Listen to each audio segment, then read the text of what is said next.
It's the HRL World Series Game 3 action set to get underway here at Sky Hill Park in Eagan, Minnesota.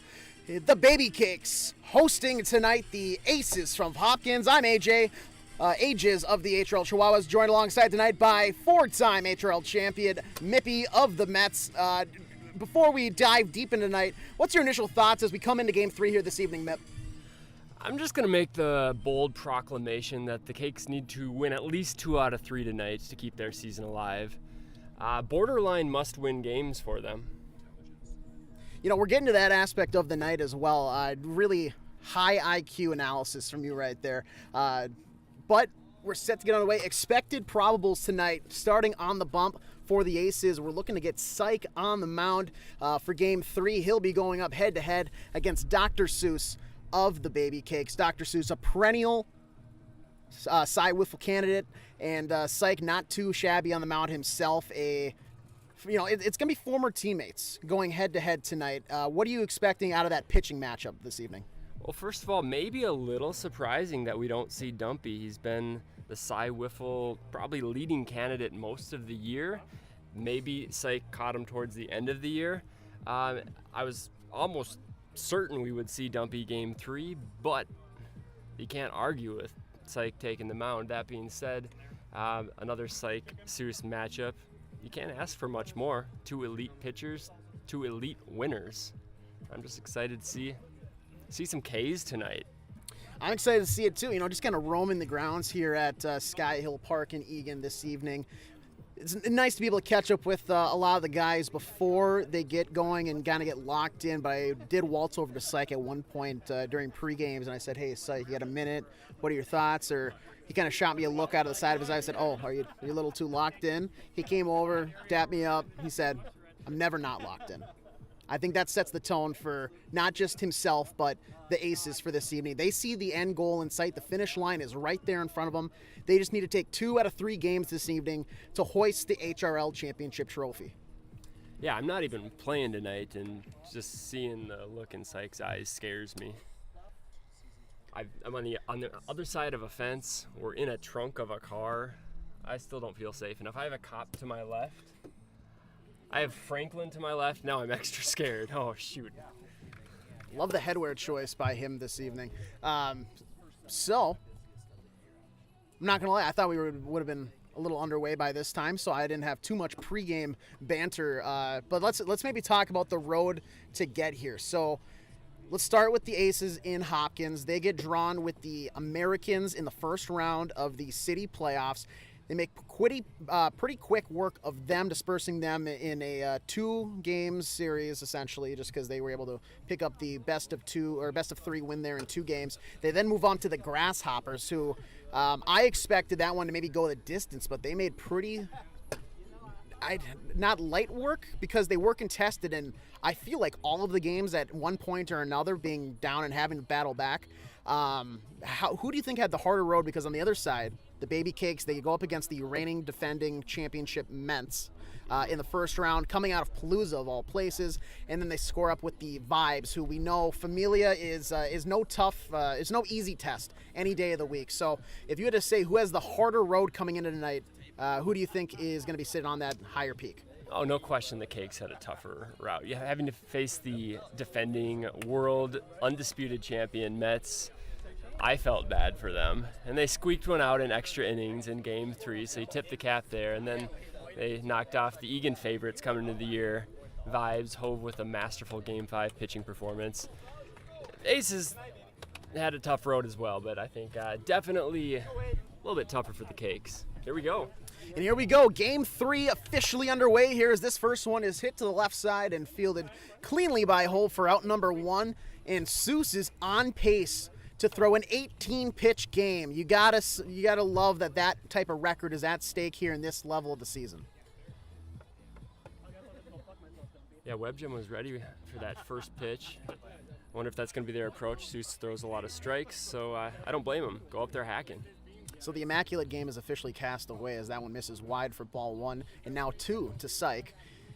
Is there a better team with better eyes up at the plate than the Aces this season? It seems like if they're swinging, it's for sure going to be a strike. Otherwise, and right there, I thought I was going to eat my own words, but Psych, radar's set in the front of his skull as well as on the board there, as that one sits at 65, so that'll be a repitch. Yeah, that's so three still, straight. So still a 2-0 here to Psych. That's 4 straight over right now. Gun's reading pretty hot right now. Pretty hot here. And he battles back with a big one there, so it's a 3-1 count coming to Psych. 4-1. 4-1, rather, excuse me. Fans starting to trickle in as Psych draws a walk. It was a sparse crowd for batting practice compared to Hopkins. Hopkins had a large crowd for batting practice. Now the crew's coming in, but it's a mix of Hopkins and Egan folk over here. We got a lug nut, we got an American, a couple Yankees, Vibes, Millers, Ducks. As Babyface watches that one drift by for a ball. But yeah, a lot of the HRL, the league in general, just represented this evening, and it's always nice to have that kind of camaraderie of everybody getting represented at a big stage like this late in the season. Babyface will skip one down to Hove, moving Psych over to second. So with 2 outs, Dumpy will have a chance to maybe knock one in. Will take a base hit to do so, however. Much better at bats for Dumpy in the first 2 games of the World Series compared to the city finals. And right on cue, chases one low and away. Classic commentator jinx, but over the speed there, so it will be ruled as a ball. So a 1-0 count here to Dumpy for the second offering, and that one drills the middle of the zone at 63. Yeah, I've never seen Seuss struggle with speed as much as he has so far in the first inning here. He'll lock it in. Something that we both mentioned to each other as we walked up to the field today and saw where they were playing. They opted to go for field 2 this evening, so it's a longer right field with a shorter left field fence. After talking with Dr. Seuss, as this one's delivered inside, swung on and missed for strike 2 to Dumpy. He said it was a big factor of the wind because he and Pooh Bear both love mixing in those opposite field hits, as this one is fouled off to stay alive there by Dumpy on a 61 mile per hour pitch low. He said it was tough to not choose 64 there as well as missing, so the speed issues can continue here for Dr. Seuss, but opposite field was a issue that they both wanted to keep in mind as Hovell looked to field all 3 outs this inning, and they get the job done. Only 1 runner gets aboard, and as far as second base, we'll head to the bottom of the first inning here, locked at 0s. But as I was saying, the short right field is something that he and both Pooh Bear love, so they had to have a serious conversation about whether they wanted to benefit them or maybe try to limit the aces as much as possible, because the wind, despite having died down now, has been blowing in from straight in, essentially, from right field. Yeah, I'm a little perplexed about this decision for the Baby Cakes. I know they've thought it through, and I trust their judgment. I'm never going to question a team that has been in the playoffs with players more than any team in the league. They know what they're doing, but at first glance, this seems like kind of a head scratcher. What he said to me was he knows they're going to put it in the air and they're going to hit it hard. He doesn't want to help them out in any way possible, so he'd rather try to limit with small ball and try to beat him in a pitching duel rather than having to outslug this powerhouse of a batting offense. Yeah, there is a jet stream going to left field over on field 1. So if you're using that logic, I guess that makes sense. So they're making this more of a pitcher's game than a hitter's game. So if you're looking at it strictly like that, that would make sense. When you make it this far, you got to give yourself every advantage that's possible, and whether that's, picking a field that you think is going to benefit you even less in hitting, but just because you're a better pitching team, you got to do whatever you can, as Psych will go out there for a few warm-up pitches here. Anybody to watch so far that's really impressed you in the first 2 games of this series that you think is maybe leading that race for World Series MVP? Well, I think right now Psych is the no-brainer MVP if the series were to end today. He won game 1 on the mound, a couple home runs, made some great plays in the field as Seuss steps in. Dodger Dave has also been very good, especially in game 2. it's crazy what happens when you decide to play for more than just the final inning or so of each game. So when you show up and you play all 6, it certainly benefits your odds there. Yeah, he kind of ruined our bit, homering twice early in the game. We can't ride that any longer. It was probably dead already, but.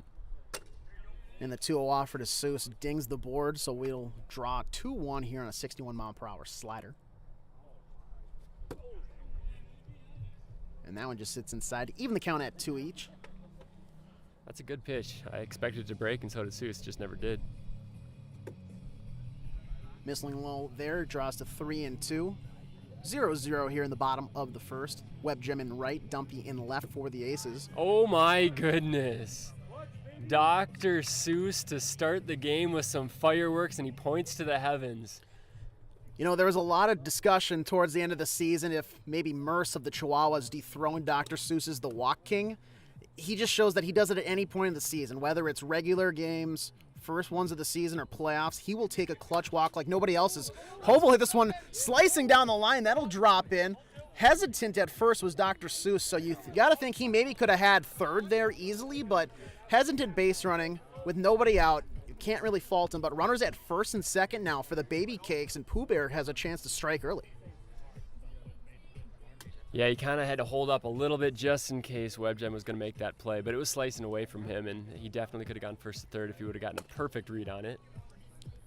Oh! And a tough play by Hove, who takes off to get to second on a ground ball.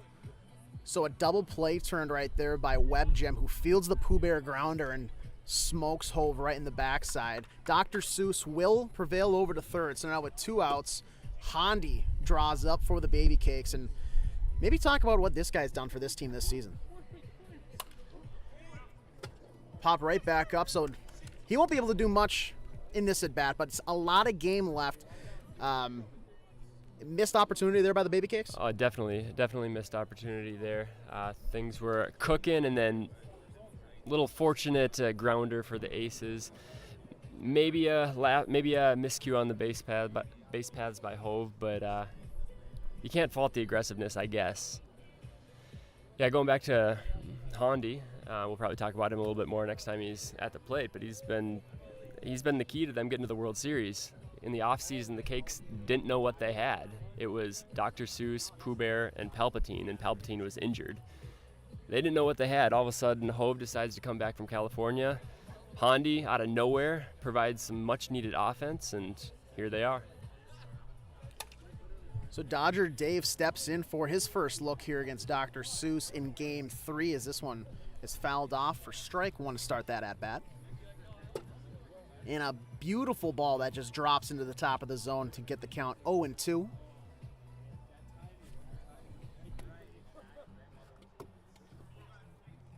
And he'll go down swinging for the first out of the inning as Dr. Seuss, only inevitable, gets his first K of the evening. And it'll draw back to the top of the order here for the Aces. Yeah, Seuss is going to need a lot of strikeouts tonight. He wasn't overpowering on the mound in Game 1 in terms of strikeouts, and when you pitch to contact against the Aces, a lot of them are going to go over the fence. So he's going to have to rely on that strikeout just to keep the ball out of play. Did you say you recommend he strikes people out? That's a good recommendation. How many times have Webb and Seuss faced each other historically? I don't know. That's what you need to bring to the. I need the little stats handed to me.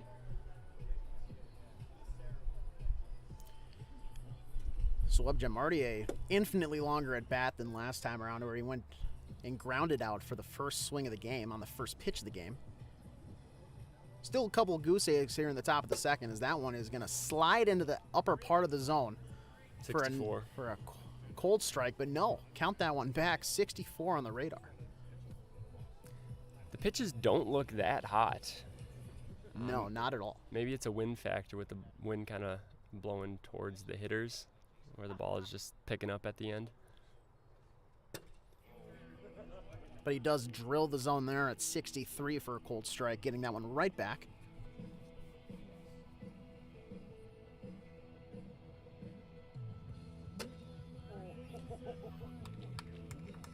Hey, great recommendation there by Mippy on that last at-bat. Recommending you get more strikeouts, and that's what he does right there. So immediately coming into play. That's why they keep me in the booth, whether it's play-by-play or color commentary. I can do it all. I can just provide the hard-hitting information. If Syke gets out right here, it will increase the Baby Cakes' chances of winning the game. You know, without a doubt, as this one is going to be set and offered to just drift wide of the zone at 60 miles per hour.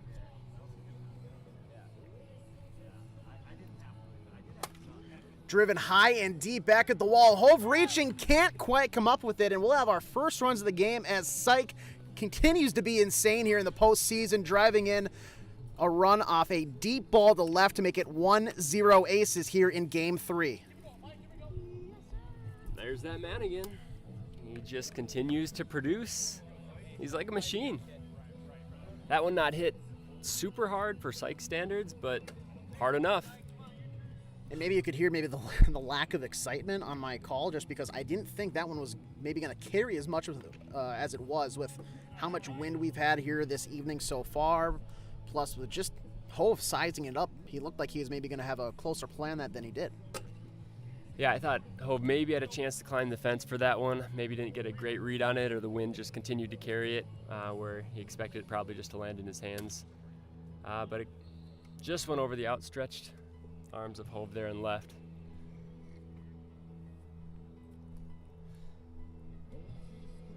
I'm going to go out on a limb and say you'll have a chance at redemption for a future home run that'll be slightly more exciting.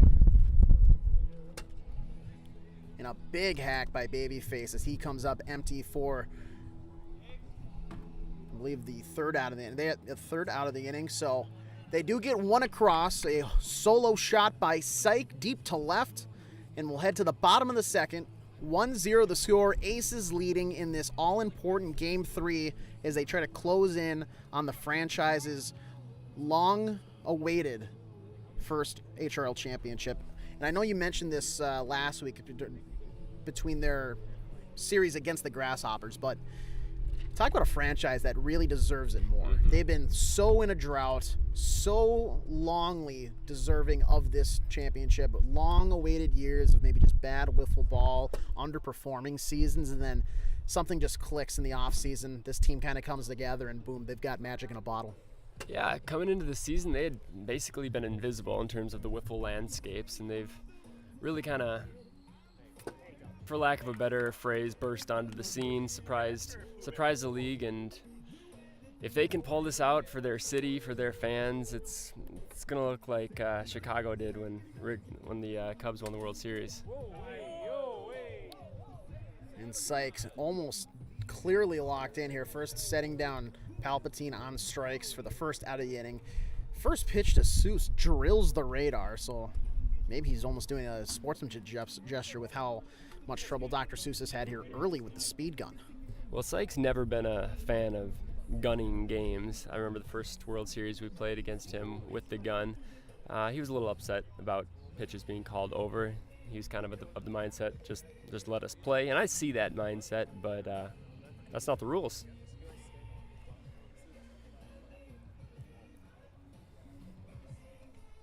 So as we look around the grounds here,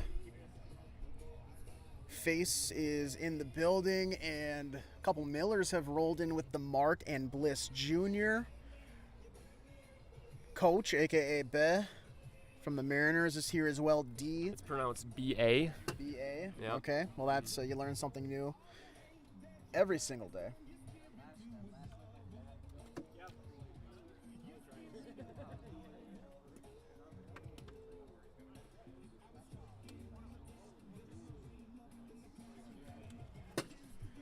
And play gets back underway here with just an aggressive strike by Syke.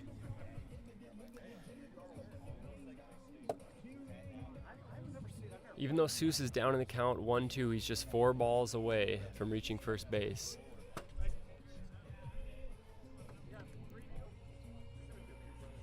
One of the pitches must have been over earlier, so it's 2-2.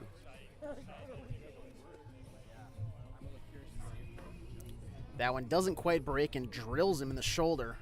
See if that one maybe hampers his at bat here the rest of the way as he fights one off to stay alive.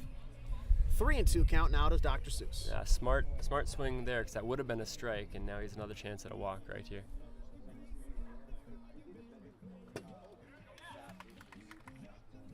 2 strikeouts in the inning for Syke as he looks about as locked in as anybody else here. But now, a little friend-on-friend action. These two go way back, Hove and Syke. Hope's one of the more fun players to watch. You never know what you're going to get out of him, whether it's going to be extreme enthusiasm, extreme anger, just extreme goofiness, or extreme taking all the way on the first pitch against a strike pitcher. You never know what he's thinking.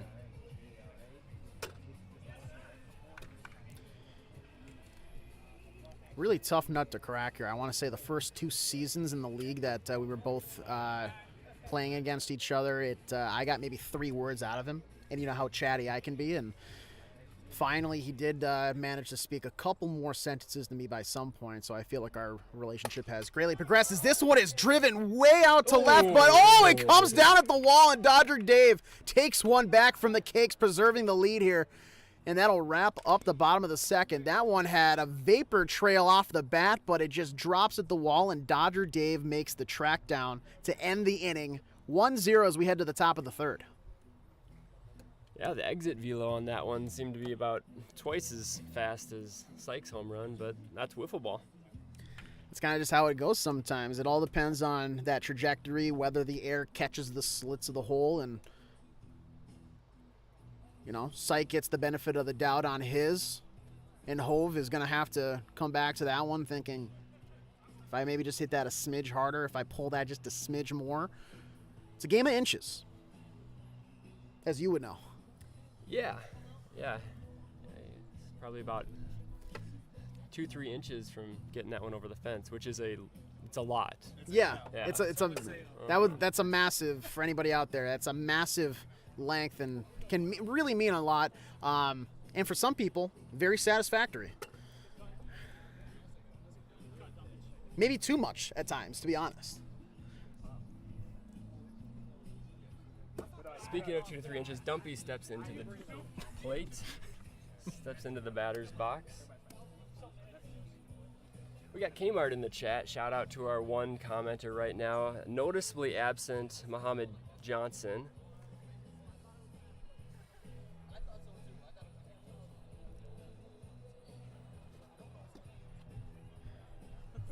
For those new to the HRL in the chat, this is HRL wiffle ball, medium speed wiffle ball, 63 mile an hour speed limit.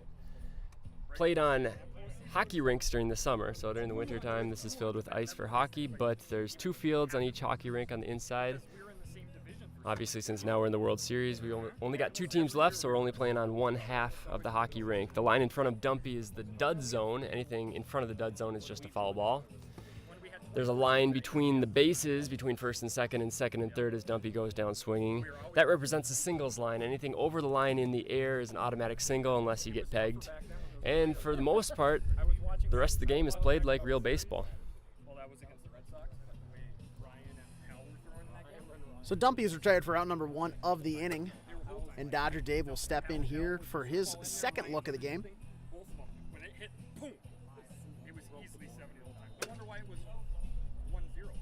Sportsmanship there by Dr. Seuss, immediately calling out the low pitch for a ball, as that one's going to just hook back inside for another ball against Dodger Dave, who lays off that one.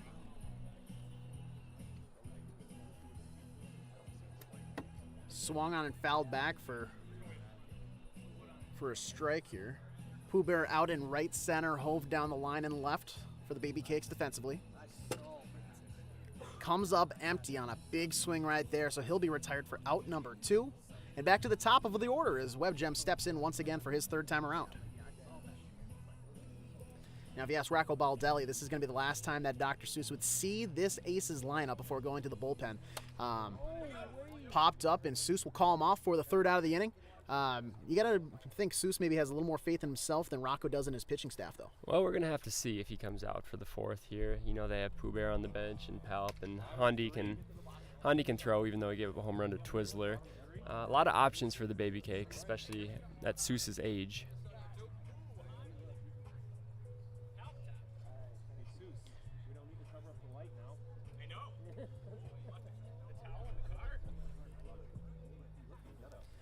Right on cue, we've got a few more Whifflers joining the chat, or maybe even some non-Whifflers. Muhammad Johnson, welcome. We missed you. CP, welcome. We missed you. Grizz, welcome. Didn't miss you that much, but hey. Grizz, I appreciate you letting me replicate your wardrobe from the other night. I squeezed in rather tightly to your Biscuits jersey, so you might get it back going from a medium to maybe a large and a half. Yeah, you look a lot better than he does in the jersey, especially with the hair and the facial hair. Just kind of the total package. 2024 is going to be a movie. And rolling in late, repping the Baby Cakes, is Nightmare of the Grasshoppers. Defeated by the Aces in the second round of the playoffs. Is there maybe a subtle message as he walks in wearing that? As Syke just clips the inside against Pooh Bear here. Yeah, that was a nice gray. You can't see it on camera right now as Pooh Bear swings and follows one back. You can't see it on camera, but nice alternate jersey for the Baby Cakes that Nightmare's wearing right now. They didn't wear much last year. In filth by Syke there to get Pooh Bear looking for the first out of the inning. Just that breaking slider that starts at the hip and just cuts in almost to the back ankle, clipping that lower inside corner of the zone, and that'll drop the rookie Hondi here for the Baby Cakes in the bottom of the third inning. Hey, good fight. What a great fight, Hondi. Here we go. Come on, man. So we were talking his last at bats about kind of the explosive offense that he added to this Baby Cakes lineup. For a rookie, was there any doubt that he'd be able to produce that type of offense in the postseason as well? Probably not from the Baby Cakes, but probably from the outsiders that didn't see him play all year. Once I was able to see him in the playoffs, once I faced him in the regular season, I knew he was the real deal. Still probably a year or two away from being elite at the plate. Once he sees pitches a few more times and knows what pitchers have to throw, he might be one of the more unstoppable hitters. But even without seeing pitchers multiple times, he is very, very good. And the strikeout on the beat drop. So the Aces are having a lot of fun here this evening at Sky Hill Park. Yeah, Dumpy's out there just putting on a concert, singing every word, dancing. And if there's one thing we know about this Aces team, you don't want them feeling too comfortable because they just pretty much lock it into fifth gear and cruise and leave you right in the dust. Pelt makes some good contact there off that one. You can see WebGem's done the scouting report on Palp. He's playing about 5 steps behind the singles line and right. And Palp has burned me many times over the year with bloop singles over the right field baseline, and WebGem's trying to take that away. 64. So 64 delivered on to Palp there will extend his at-bat, and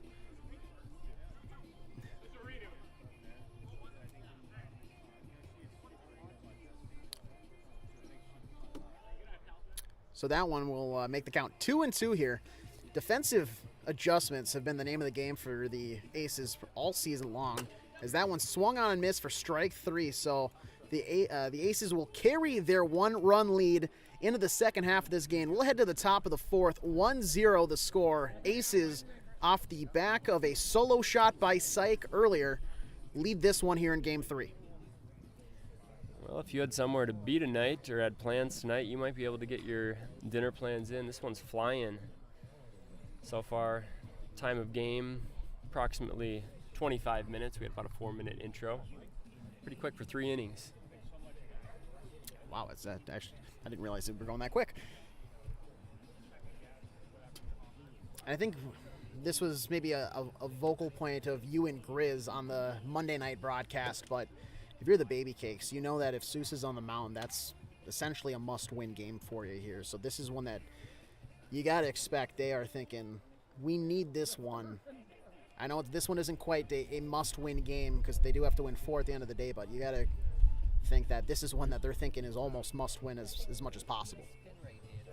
Yeah, you kind of had that feeling after game 1, especially when the Baby Cakes took a 3-0 lead.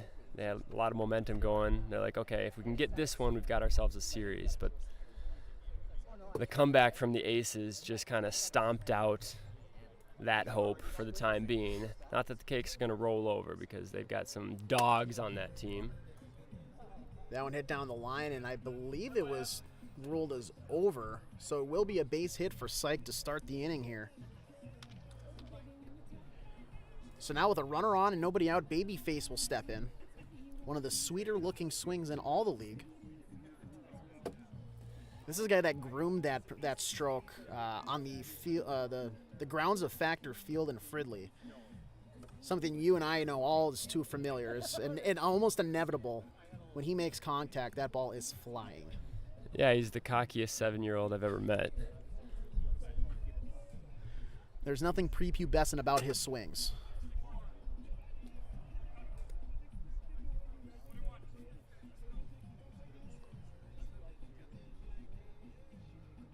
Yeah, he burst onto the wiffle scene. He came with smallpox, Tyler Flackney, to the Fridley Factor Fields, and they were inseparable for years, and they would play every single day. And he put up numbers that I'd never seen, and I'm not really exaggerating when I say like an 8-year-old put up, other than the wish, I guess. And he knew he was the best one on the field then, and he still carries that swagger today. And then the HRL, I mean, as he goes down swinging there, kind of had a little hiatus, came back and just tore the scene up with the Crawdads, leading in home runs last season. A career high 54 for him last year. I don't know if you saw this off camera, but right before Dumpy came to the plate, the drama already started. He was trying to test the wind, and he picked up a handful of grass.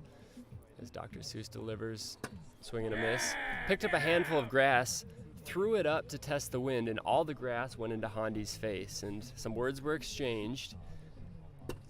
A situation to monitor the rest of the game. Grassgate is officially underway here. Game 3 of the 2022 World Series. We had Screamgate in the Hopkins City Finals. Biking Brigade of the Police was called for that one. And there's one common denominator behind all these gates. Starts with a D and ends with an umpy. As this one's driven out opposite field, Pooh Bear will settle underneath it as the wind almost hooks that one back into his body. But that will be retired for out number 1. Syke will retreat back to first base, and Dodger Dave will step in here. But before that, now a word from our sponsor, shoutout69mega.com. 80% have already found love with us. That's 69mega.com. Unfortunately for me, I'm of the 20% that hasn't found love. It might have something to do with just my overall looks, but when you don't look like me, they're pretty sound. Definitely try them out if you're in the chat. 100% click the link, agree to anything that they're asking you to, and give them your mother's maiden name, all that stuff. Unfortunately, we have Karen in the chat. We've got Peanut that's going ahead and deleting comments just on an absolute power trip. You hate to see that. Did Peanut homer today, or did Peanut become a Karen today? You hate to see that. The rise and fall of Peanut. Once a beloved wiffle baller in the HRL, just turns into this. You either die a hero, or you live long enough to see yourself become a villain, and that's exactly what we have here. As Seuss will retire the side after allowing the first runner aboard. 1-0 heading to the bottom of the 4th. Aces still on top here. This game flying by. Really no breather for either side, as the Aces will trot out here for their defensive side here in the bottom of the 4th inning. Dodger Dave setting up shop in left field. Babyface getting his early looks in the defensive scheme of things. We've seen the duo of Dumpy and Webgem out there for a majority of the game. Dodger Dave getting some action, robbing Hove earlier in the game off a tracking down to his left fly ball that was almost assuredly going to be a home run. We'll have to see if maybe Babyface can get in on some of the defensive action here, as the baby cakes will not necessarily hustle up to the plate, but that's quite all right. I hate to be the guy that says I told you so, but I did say earlier this game if Dr. Seuss struck out more batters, that it would increase their chances of winning. he has since struck out more batters, and he hasn't given up a run since. Very impressive stat right there. That's why we keep you around. I know your contract extension for next year's playoffs and World Series is in the works. I'd have to imagine our sponsors over at the HRL front office is going to throw in a nice little signing bonus as the first batter of the inning. Dr. Seuss will go down on a ground ball to Dodger Dave on the left field side. And now Hove looking to capitalize here. Almost, very nearly tied things up his last time around.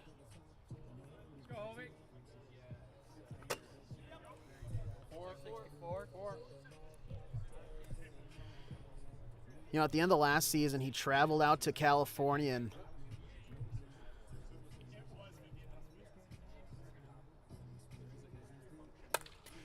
this one's skied way foul and out of play.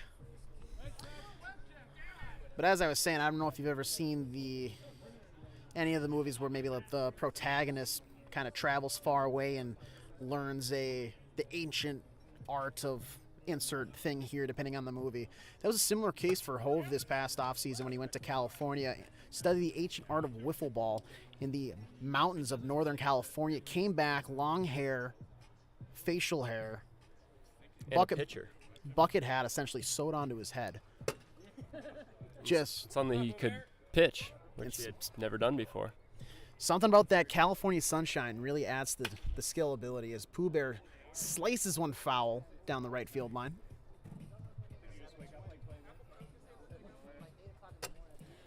As this game goes on, those in the chat, we're going to play a fun little game saying guess their profession. Now, just by looking at the batter, as Syke rocks and delivers, swing and a great catch by Mippy. Great hand-eye here by my comrade in the booth. Yeah, we're going to play guess that profession. So, Pooh Bear at the plate. If you didn't know what he did for a living, what do you think he would do, or what do you think he does?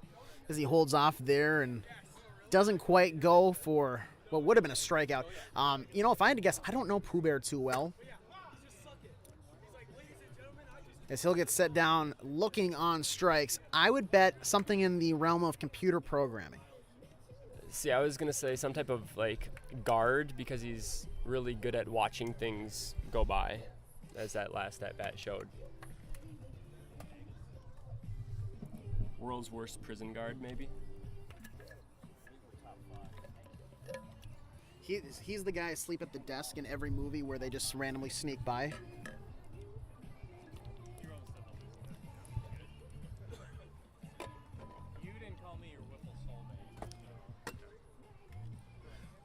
So top of the fifth here. Game continues to fly by. Trying to get maybe a little better. Yeah, Grizz, go ahead and answer. Also, Peanut in the chat is wondering, are you going to address the rumors of Mippy to live? Live wiffle ball? You know, if Peanut had been listening to the live stream / watching the live stream instead of just being at the games last week, he would know that I already did address those rumors. And Live does require shirts, and that is just a deal breaker for me. So I'm out. Same exact reason why I am not joining Live Wiffle Ball. Not because I don't like wearing, not because I like to wear no shirts, because specifically you will not be there without a shirt. So that is a rule breaker for me.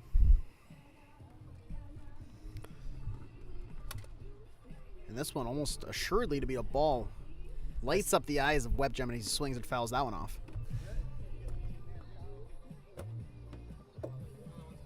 As WebGem steps up to the dish, the comments are rolling in for predicted professions. The number one vote right now is adult film star, and I can't argue with that. Fun fact about WebGem is he actually does have a third nipple. I just learned that tonight, and it can become erect if you rub it the right way or if it gets very cold. Third nipple probably is flaccid at this point after striking out. Yeah, not the type of swing that's going to get a nipple nice and erect. So that we'll have to save that party trick for another at-bat as we move along to Syke in the order for the Aces. Maybe later. This one chopped down the line, hard off the mound, diving, and he makes the grab. A feat of athleticism there by Dr. Seuss. Spry like he just turned 21. What a play there off the mound from the aging starting pitcher. Yeah. After reading the article last night that he posted, and by the way, once again, why was I crying in the club at 11 p.m. reading that? You got to be concerned for the knees. You love the effort, but is he going to be able to bounce back? Does he need some time to recover? Well, it just shows the preparation that went into my night because I had no idea he wrote an article last night. Yeah, you're really missing out. Really heartfelt, emotional. It got me real fired up.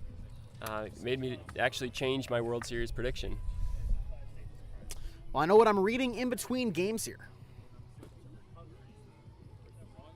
Well, it's not a quick read. It was a novel. Good thing I'm a speed reader. Just ask my English teachers growing up in school. You might not think I read, but I did. I didn't read. I spark notes. Babyface was a big cut there. Fouls that one back for strike two. I'm curious to think what the chat thinks Babyface does for a living. He doesn't look old enough to perhaps have a job, but as he grounds out to left, he actually, growing up, had one of the cooler jobs that any of us had. He worked for the Packers and actually, what was the receiver's name? Cobb? Randall Cobb. Randall Cobb. He beat Randall Cobb in ping pong. He would just hang out with them in the locker room and did kind of their bitch work, maybe, for lack of a better term. But he got to hang out with them, and now apparently he's a Packer fan, unfortunately. Apologies to all the kids in the chat. I know we did put a PG-13 rating on the broadcast this evening, but I know that one does cross the line, so apologies to any parents out there who have their 4-year-olds watching the stream this evening. Yeah, I thought we were on a 10-second delay. That's my bad. I'm sure the FCC will get involved with you here down the road, but that will bring us to the bottom of the 5th inning. 1-0 the score. In case you joined us late, the lone run in this one, a solo shot deep to left by Syke in the bottom of the top of the 2nd. Since then, little to no offense on either side. Hondi, though, looking to make me eat my words immediately on that first swing. 102 mile an hour on that swing. Fastest I've seen was 108. Smallpox had a couple 108 swings, but that's impressive. My swings are about 79. You look like a guy with a limp swing. Wish that was the first time I had heard that.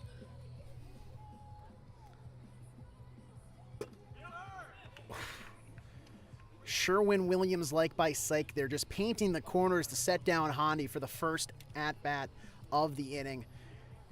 Now the ageless wonder, Palpatine, steps in. Cakes are up there hacking. They're kind of deviating from their normal approach. They know Syke is throwing strikes, so they're up there hacking. Unfortunately for them, Syke's hitting the corners, and they still can't hit it. A whole lot of hacking and not a whole lot of hitting. Good morning, good afternoon, and good night. So Palpatine does nothing more than fan down the pitcher there on that at bat, and with two away now here in the bottom of the 5th inning, Dr. Seuss will step in, looking to help himself out now.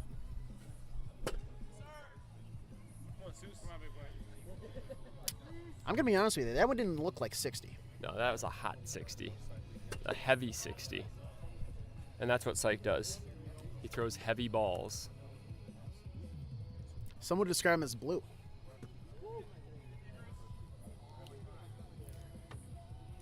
There's Some. Some. There's a few pitchers in the league that just look like they throw super hot, but it's not over 63. Face being one that jumps into my mind. Feels like he throws super hot. Syke, another one. Jumps into my mind. If you can do that, you advantage pitcher.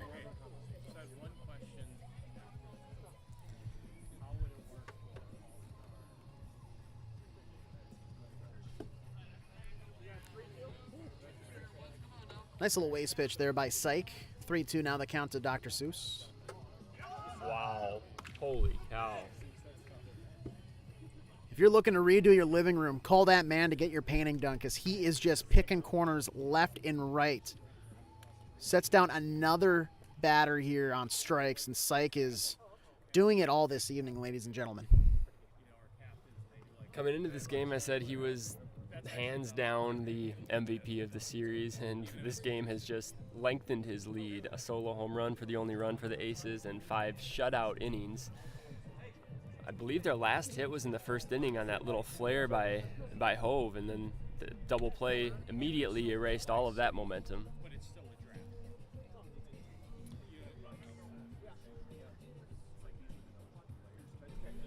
Now, if we're playing Name That Profession, Dumpy's still in college. He's one of the rare HRLers that is still in college, so... What do you think he studies? Let's go with that. That's a great question. What do you think he studies? Do you have any idea? Because I have no clue. He told me before the game, but I instantly forgot it because I didn't really care. Okay, so it's a business. It's got to be business. Whatever it was, he said it sucked.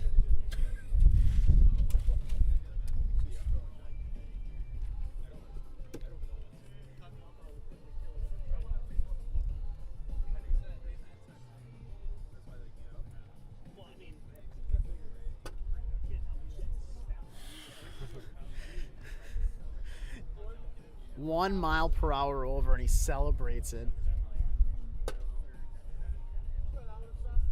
A little taken off there for a hard 63. There's a amazing picture as Dumpy goes down swinging, posted on Twitter earlier today, of Dr. Seuss warming up in the Twins bullpen and about a 13-year-old Dumpy watching him, gazing up into his eyes, admiring his work. Is this going to be kind of a full circle moment right here where, what do they say, the mentee beats the mentor? The passing of the torch. Even Anakin had to turn to the dark side and take on Obi-Wan at one point or another. A lot of people in chat early said the Cakes were going to walk this one off, and the Aces could use another insurance run or two here, because all it takes is one swing and this game completely shifts. All momentum is in the Aces' favor right now. There doesn't seem like there's any life on the Baby Cakes side, but they're only down 1-0. Yeah, this is a game where we haven't had a lot of offense, and I think I agree with you that it feels like this one is all momentum shifted towards the Aces right now. But if you had no score in front of you in a short-term memory other than everything else, I would think that it's a 3-0, 4-0 type of game. But Dr. Seuss, besides that one solo shot given up, has pitched exceptionally well. Only this, I want to say, second batter he's walked tonight.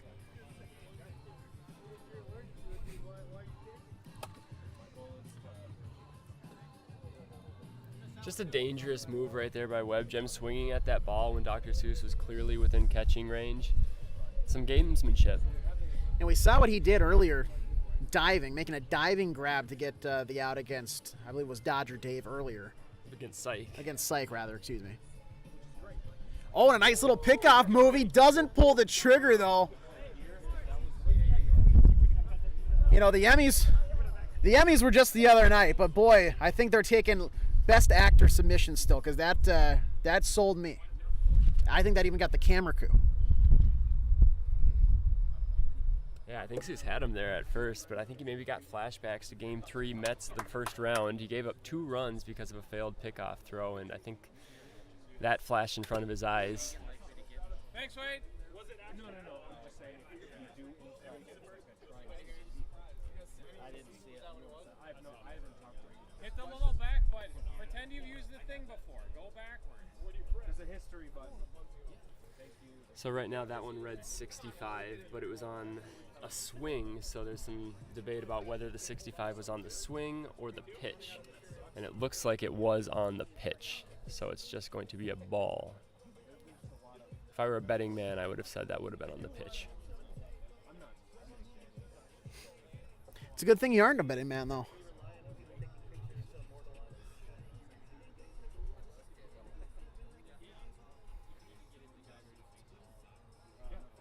A little hesitation there from Seuss. You don't see that very often. And I see that a lot from Syke, where he does kind of the shimmy. Taco will do that once in a while. I've never seen that from Seuss.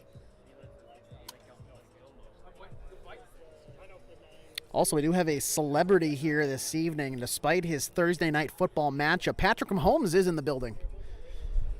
Yeah, hopefully we can get him in the booth for a quick little interview at some point. And talk about clutch walks. Seuss delivering one right there to Webgem as it'll be runners at first and second with one runner down. And I don't think there's a worse batter you want coming up if you're the Baby Cakes. Dagger time right here. This is the game. Swung on down the line, foul. The type of a bat that you're going to get out of your seat for. If I could stand in this trunk, I would.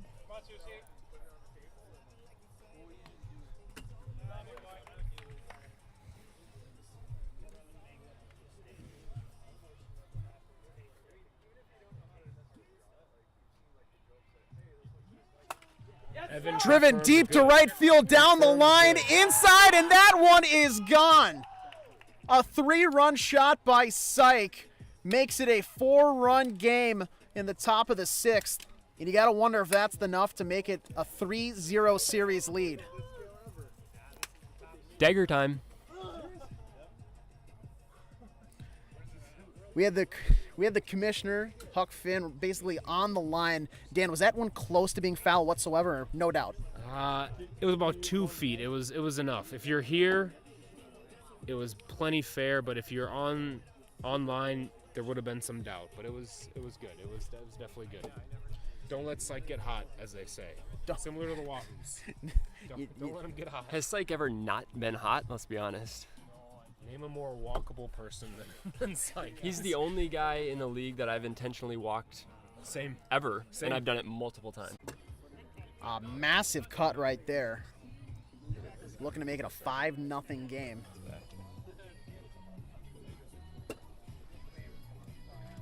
And he'll go down looking for the second out of the inning. So Babyface on first base, board from a walk.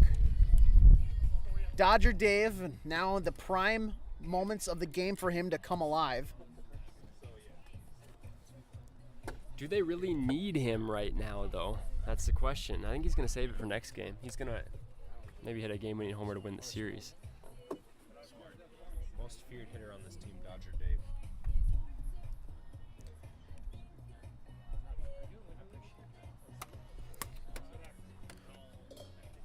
The young man from Fridley is going to go home with a souvenir this evening. Fouled off in that one. Call him Dan Hampel. It's a deep cut right there for all the baseball nerds. I'm not sure about your guys' stance on Zach Hampel, but certified loser in my book. He's up to 14 now. Hit down the line. Should be an easy field, and it is for Hove. And finally out of the inning are the Baby Cakes. The gap widened 4-0, and it'll all come down to the final 3 outs here. Bottom of the 6th coming your way. But as I mentioned earlier, we do have a major celebrity in the crowd tonight, despite his Thursday night football matchup this evening that is already underway. Patrick Mahomes is joining us now in the booth. Patrick, thanks for taking the time out of your evening with your busy NFL schedule. What are you looking forward to your matchup tonight against the Chargers? Let's dominate, run off those Chargers. Yeah, that's pretty much it. Yeah, where's Jackson tonight? Is he making off making TikToks with Juju, or where is he this evening? I don't speak on him. I don't speak on Jackson. All right, I like it. Just focusing. What are our odds? If for all the bettors out there, odds for a Chiefs Super Bowl run this year? Oh yeah, most definitely. We're taking it. We're taking it all the way. All right, appreciate that. Did anybody make a mistake by not drafting you in fantasy this year? No. I drafted myself. All right, well, hey, Patrick, appreciate it. As we'll get underway here in the 6th inning. Good luck tonight against the Chargers. Always a pleasure to have you.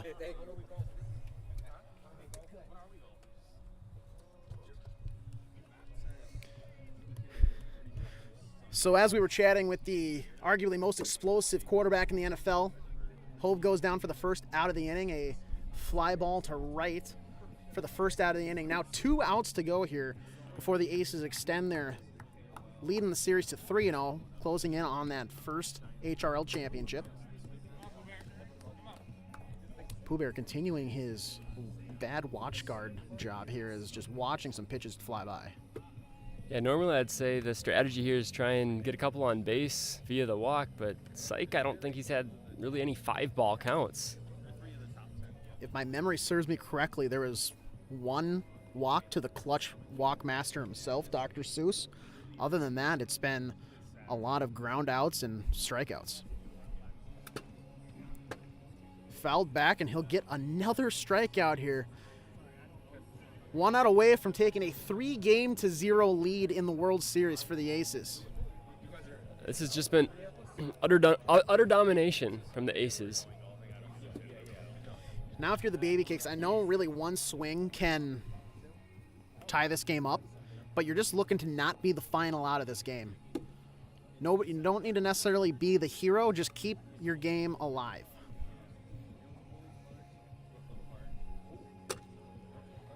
Ooh, and that one just catches low, but at a nice 62, gets the job done.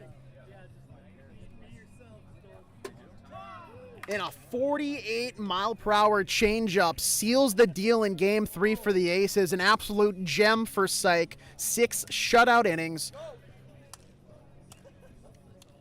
And I'm not sure really what that was. But That's just Hove personality right That's there. just He's calling Syke the GOAT, I guess. Right in front of Seuss, too. Jeez. Team chemistry going down the toilet already for the Cakes. really unfortunate. But I had a train of thought of a call, and then that kind of threw me off, I'm not going to lie. But 4-0, they take Game 3. 3-0 now, the series lead for the Aces. Syke kind of does the job all himself, and I think we're going to have the man of the hour in the booth here as he walks over.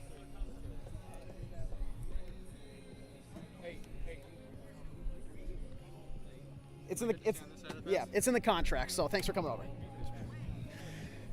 So you just Contract that I didn't sign. No, yeah, we got it right. Don't worry. You pretty much did it all that game for your team. 4 RBIs, 2 home runs, and then 6 shutout innings on the mound. What was the preparation to have a performance like that to start the night? Knew we got to get game 1 if we're gonna have a chance. So just do everything I could to get that game, and pick my teammates up when they're not having their best stuff. But just stay laser focused is the main deal. So just do what I've always done. It's always a pleasure to watch you go up against Dr. Seuss. Is there a certain mentality? I know you guys have played seasons against each other, but when you know that you're going against him on the mound, being the opposite pitcher, is there something that maybe elevates your game? I know he's gonna be great, so I know I got to be great to match it. And tonight, I was able to be great, I think. So just got to keep that rolling. And if I get the ball again, I get the ball again. I got to go do the same thing. That was going to be my next question. Do you think maybe you get a chance on the bump again, or are you looking to expect to close it out here in Game 4? We're preparing to try to close it out in Game 4, of course, but it's wiffle ball, so it can go anyway. And if I got to go back out there in Game 5 or whatever, I got to go back out, then we'll deal with it then. But focus is just on Game 4 and Game 4 only. Can the viewers maybe expect another hot performance like that in Game 5 here? The GOAT. The absolute undisputed GOAT. Your words, not mine, kiddo. Can we expect another hot performance like that here in Game 4? Do you think that hot hand gets past to somebody else wearing red? I'm going to go do what I've always done. I'm confident in my teammates, each and every one of them, in any situation, and I think they're going to shine in this game and pick me up. All right, hey, Syke, thank you very much. Good luck the rest of the way. Any final words for Aces Nation out there? Just everybody who showed up. I appreciate you. Everybody online who's watching, I appreciate you more than you know. And if you're interested in wiffle ball, this is the right place to do it, especially if you live close. You can talk to me, you can talk to any of us out here, and we'll get you in. All right, hey, thank you very much. Good luck. So there you have it for Game 1. Not just a stellar performer, but a stellar brand ambassador for the HRL. Not sure how many openings there are for the upcoming season, but definitely reach out if you want to join a part of the fun next summer. We're going to take a brief break here on the broadcast and step away before Game 4 resumes. So we're going to wrap it up here. We're going to continue the stream, but we're going to maybe step away on the mic, I should say. So a 3-0 game lead for the Aces before Game 4, picking up a 4-0 win. Syke, 4 RBIs, 2 home runs, 6 scoreless innings on the mound. Kind of the Syke game in the postseason that you've come to expect. So we'll step away here before Game 4. Don't go anywhere. We'll be right back.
Back in for for the World Series between the Aces and the Baby Cakes. Game 4 just about to get underway here. A 3-0 lead in the series for the Aces as they're looking to close in on their first franchise HRL championship. Ages of the Chihuahuas back alongside here by Mippy of the Mets for Game 4 action, following that 4-0 win in Game 3 by the Aces to extend it to 3-0 in the series. Psych the story here, but a brand new storybook is set to be written here in Game 4 as the first pitch is underway. Hove on the mound for the Baby Cakes as Web Gem will get things started off here in the batter's box for the Aces. And today's first pitch is once again brought to you by 69mega.com. Our AI help will find your perfect match. Well, I know I need that, Luke. That's for sure.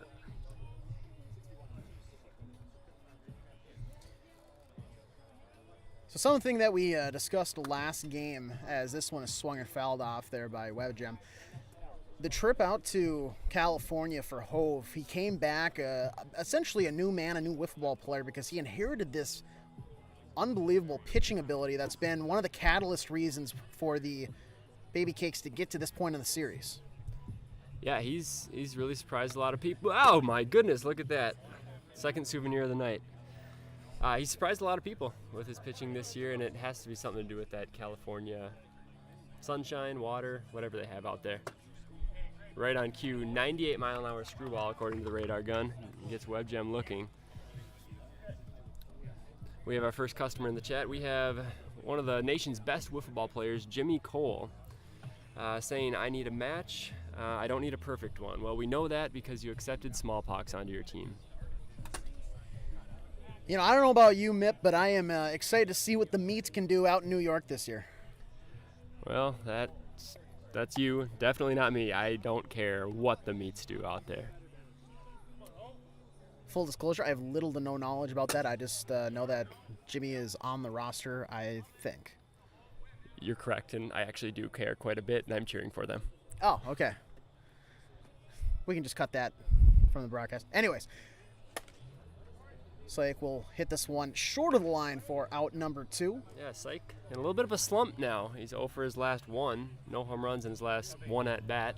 So let's see if he can bounce back later in this game. You gotta wonder what it does to maybe the mental state of a guy who's so used to riding that high so often and consistently to now be found in as big of a rut as he's in. Speaking of a rut, Babyface has had a tough World Series. Just 1 hit on the series. It was a home run. I expect him to have a big Game 4 right here. If there's somebody who knows about showing up when it matters, he kind of fits that category very, very well.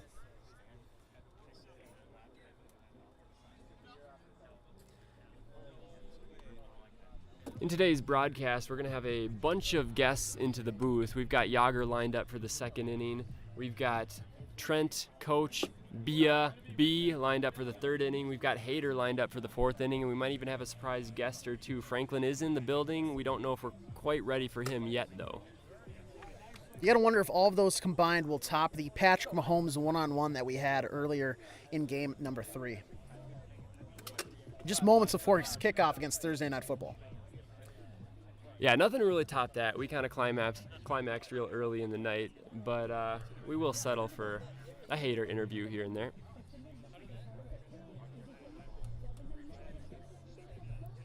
Interesting pitch delivery here from Hove, as that one's just going to miss for ball 5. Yeah, Babyface hasn't tried to do too much. Only that 1 home run, but he has been on base quite a bit, and he's taken his walks when the pitchers haven't given him anything to hit. Let's see if Dumpy can provide some offense here. And how about the spark that would provide for this Aces team here in Game 4, of all people, Dumpy getting the offense going. We know the type of spark plug that he is. Yeah, it would for sure boost their team morale, as they're probably pretty down after Sight got out in this inning.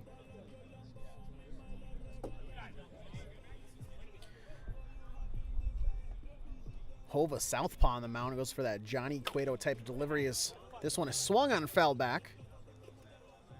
Dumpy getting a little recalibrated there in the box. Sun about to set here in Eagan, Minnesota, right near the airport. So the game now under the lights. can't see it on the broadcast. We have the camera tilted just low enough so you're not blinded by that light, but the light's illuminating the field from center field. This one hit deep out to center. That one will drop a foot short of the fence. Dumpy will round hard and get to second. Babyface going from first to third in a frozen rope to get the offense started here for the Aces in Game 4. Yeah, good relay there from Pooh. Bad relay or any type of bobble, and Babyface maybe scores on that. We're going to call it a single, advance to second on the throw. Who knows what the book actually called it, though. Official scorekeeper, I think, should rule that single, but you never know. So 2 down here, runners on second and third here for the Aces. And Dodger Dave, we talked about maybe him stepping up here in this Game 4. The clutch king for the Aces this year, leading them in walk-off hits throughout the regular season. Yeah, absolutely imperative that Hove gets out of this right here. That one reads 67, and I think they're going to call it 67. I have a tough time believing that was 67. Could have been the swing, but no discussion on the field.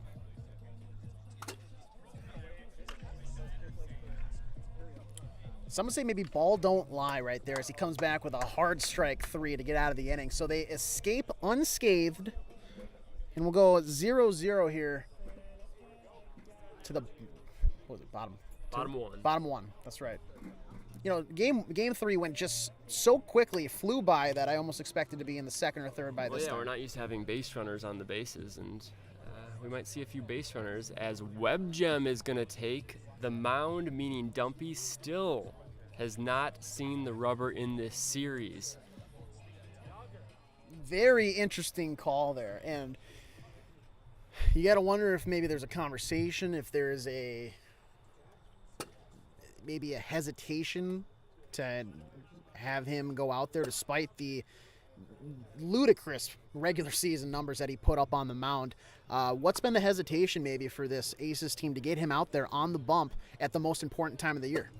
Well, he has gotten hit pretty hard in the postseason, and that's got to be it. He gave up 7 runs in the win to the Grasshoppers. They won 10-7, and I believe he gave up a lot of runs, whether it was 7 to 10 runs in their Game 1 loss to the Grasshoppers. Maybe it was 11. I want to say 11. So maybe that's the reason, simply those 2 games.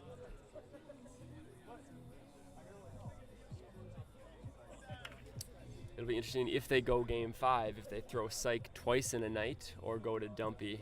You know, Syke's arm is so young, fatigue won't be a factor, but you know, seeing a pitcher twice in a night could be advantage hitter as Seuss leads things off. So we'll have to see if the offense is a little more prevalent here or manufactured whatsoever for the Baby Cakes here in Game 4. Non-existent in Game 3. A couple of base runners here and there. The one time they seemed to possibly threaten a double play, put that right to bed, and a long fly ball was caught at the wall. So basically 2 instances in a 6-inning game. Can't expect to win too many when you're only having really 2 big chances. And he leads it off with a clutch walk. A bat flip that left the camera frame, and that sets the tone for this Baby Cakes offense here in Game 4. You couldn't ask for a better start if you're a Cakes fan right there. And all of a sudden, everybody's up, everyone's standing, the body language looks fully erect. After that walk, Pooh Bear looks like he's walking around at like a 25-year-old Palpatine down to maybe a brisk 32.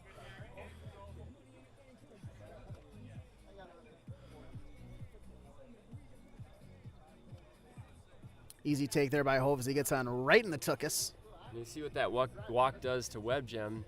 He took it personally. Twice in a row is aimed at Hove's booty. Hove says it's because I have a fat ass.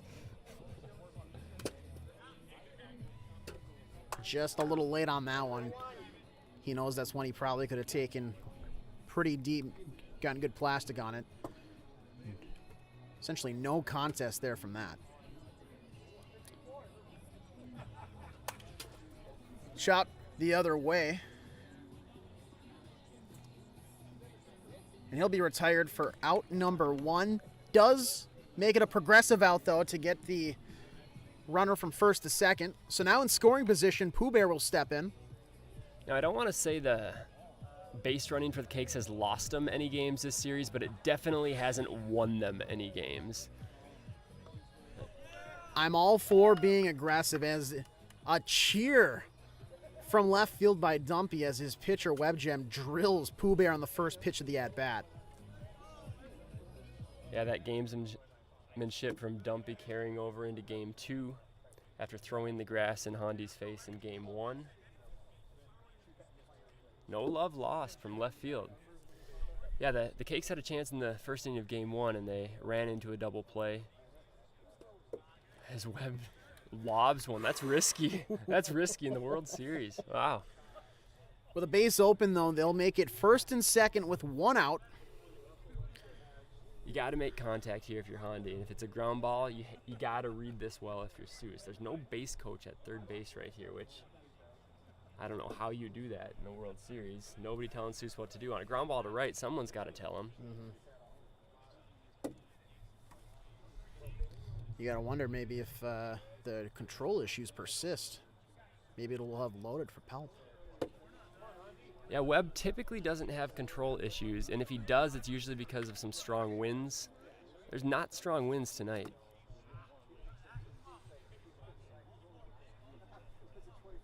Encouraging words from his fielders there is Hondi holding the bat backwards. Did you? Oh my heavens. That's a rookie right there, taunting a pitcher who is up 3-0 in the series, and I'm here for it. Kudos to Hondi. And the Evil Empire looking to strike here as Palpatine strides in with bases loaded, 1 down in the bottom of the first. The crowd is alive. All of a sudden they're engaged. I would say it's a partisan Baby Cakes crowd here in Eagan. Without a doubt. And everyone cheering for Palp right here. And Palp actually looked disappointed that was a ball. He wants to put a swing on one. He does not want to walk. Although he would definitely take a walk. And Dumpy's got to be ready. WebGem does not look like he has it tonight. Dumpy looks like he's taking a step in as Palpatine with the RBI will bring the first run across of the night for the Baby Cakes. They take a 1-0 lead here in Game 4. Couple walks here has brought Seuss all the way from second into home.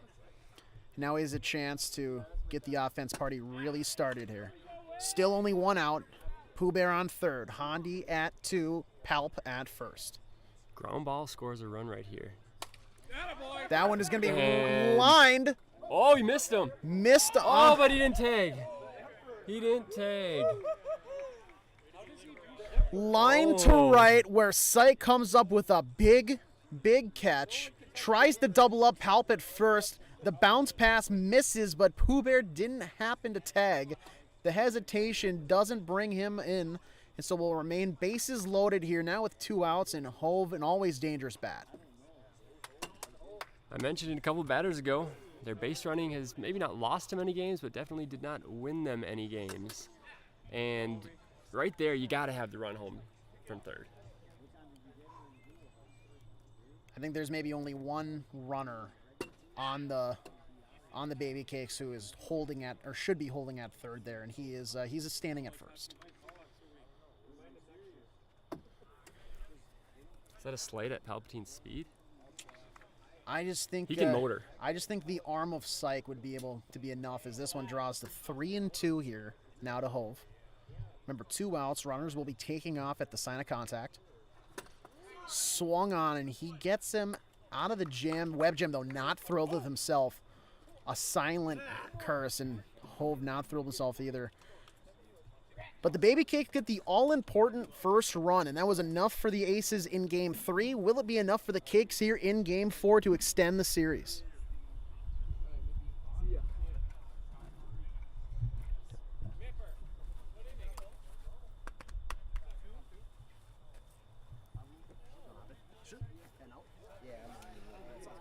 And we go to the second inning. I'm Mippy5, and I'm joined in the booth with by Yager for the second straight night. The fans loved Yager the first night with his wit, his intelligence, his veteran takes on the league. And Yager, we're thrilled to have you back. After watching that first inning, Webjem struggled with his control a little bit, allowed a run. At some point, do you bring your son, Dumpy, into the game to pitch? Well, I think that decision probably belongs to Webb, and co-decision with Syke is my guess.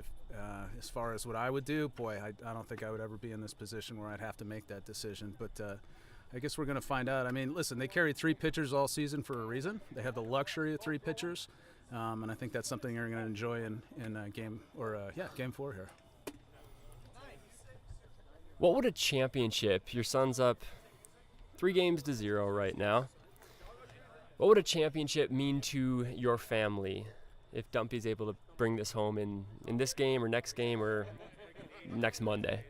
Well, I think Dumpy would be the first one to tell you it's not his championship, it's the Aces championship. And so where he falls on the totem pole as far as when the cup would be in his possession, I have no idea. But as far as what it would mean to the family, I mean, we've got a history, obviously, and Mom keeps the cabinet dusted and clean for the hardware, and I know she'd love to see the cup back in the house. I know Keeks would love to see it too. He can't touch, but he could certainly see it. But no, I think we'd all be happy with that. But more than anything, I think we'd just be happy for the Aces and what they've been able to do this season. Looks like we're having an audio issue, not from our stream, but from the boombox. In Game 1, the Cakes were playing their music. A lot of Kesha, a lot of Timber. Vibes were right, but it looks like maybe a battery died or something, and there's debate about if they're going to switch over to maybe an Aces playlist, or I don't know what's happening here.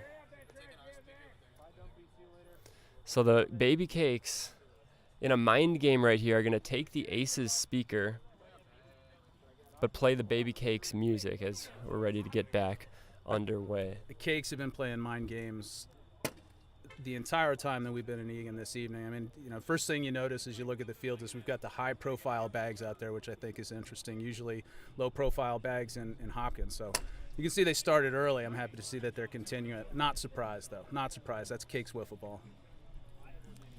Webjem here to lead things off in the top of the second.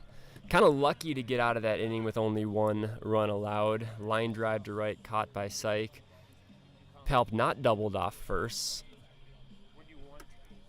as Hove misses high. So 1-0. Aces are used to playing from behind. 1-0 is nothing to them as Webjem swings and misses at a left-handed slider from Hove. And Syke will come up to the dish. Earlier today, we talked about it in Game 1 a little bit. There was a picture on Twitter of Dr. Seuss pitching at Target Field in the bullpen and a young Dumpy looking up at Seuss, admiring him. Do you remember that day? Oh, yeah, absolutely. That was, I can't remember the name of the tournament, but I think we were all pretty psyched to be playing on Target Field. I know I was happy to be there. There was a rehab assignment going on in the other bullpen that everybody got to see, which was, I can't remember, it was Carl Pavano. I can't remember the name of the pitcher, but that was a great day. It was a lot of good wiffle ball. We were playing with a younger team with Dumpy and his brother. I believe we took home hardware from that one, and I think Seuss and his team took home hardware from that. But that's a classic pitcher. I almost actually tweeted another one where I've got ground ball to left, Pooh Bear with the play. One with Hal teaching Dumpy how to pitch. So those pictures are out there. It's pretty nice to see, and I thought that was nothing but class from Seuss to post that today. Nothing but class. Now the big question is, was Seuss throwing a baseball or a wiffle ball? I think that was the warm-up for the game, and they were throwing a baseball because, I mean, let's face it, when's the next time you're going to be in a major league ballpark? They let you get in the bullpen. I mean, of course you want to throw a couple pitches. So I think it was probably half sort of, living out the fantasy for Seuss, but also just getting ready to destroy like he normally does. Babyface to left. And right on cue, Babyface delivers. He's been patient all series, taking his walks when necessary, and when he got a pitch to hit, he didn't miss it, and he has now been chained. Just a fantastic swing on a pitch right down the middle, kind of a no-doubter for for Babyface, if he's going to see that kind of pitch, he's going to level out. Hove hung it up a little bit and gave it a ride. And just like that, this game is tied. Any momentum that the Cakes have seemed to grasp in any of the games so far have seemed to pretty quickly been taken away, whether it be a 3-0 lead or a 1-0 lead. And this one didn't take long either. Boy, just tickling the edges there. Smart pitching by Hove, keeping it outside, right on the edge. Terrific sequence there, absolutely. Same arm slot, same eyes, great pitch. Yeah, you kind of just got to tip the cap on that one. It was a good pitch. Didn't chase a bad pitch. You just hope to foul it off. So a solo home run from Babyface ties the game. And we go to the bottom of the second, tied at 1. Now, growing up was Dumpy, and we can even Keeks a little. We can talk about Keeks too, even though he's not playing in this game.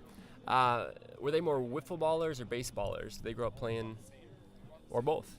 Oh, it was both. I think the longest game ever played in the HRL was 26 innings between the Gothams and the Reds. A couple of the same players on the field tonight that were at that game.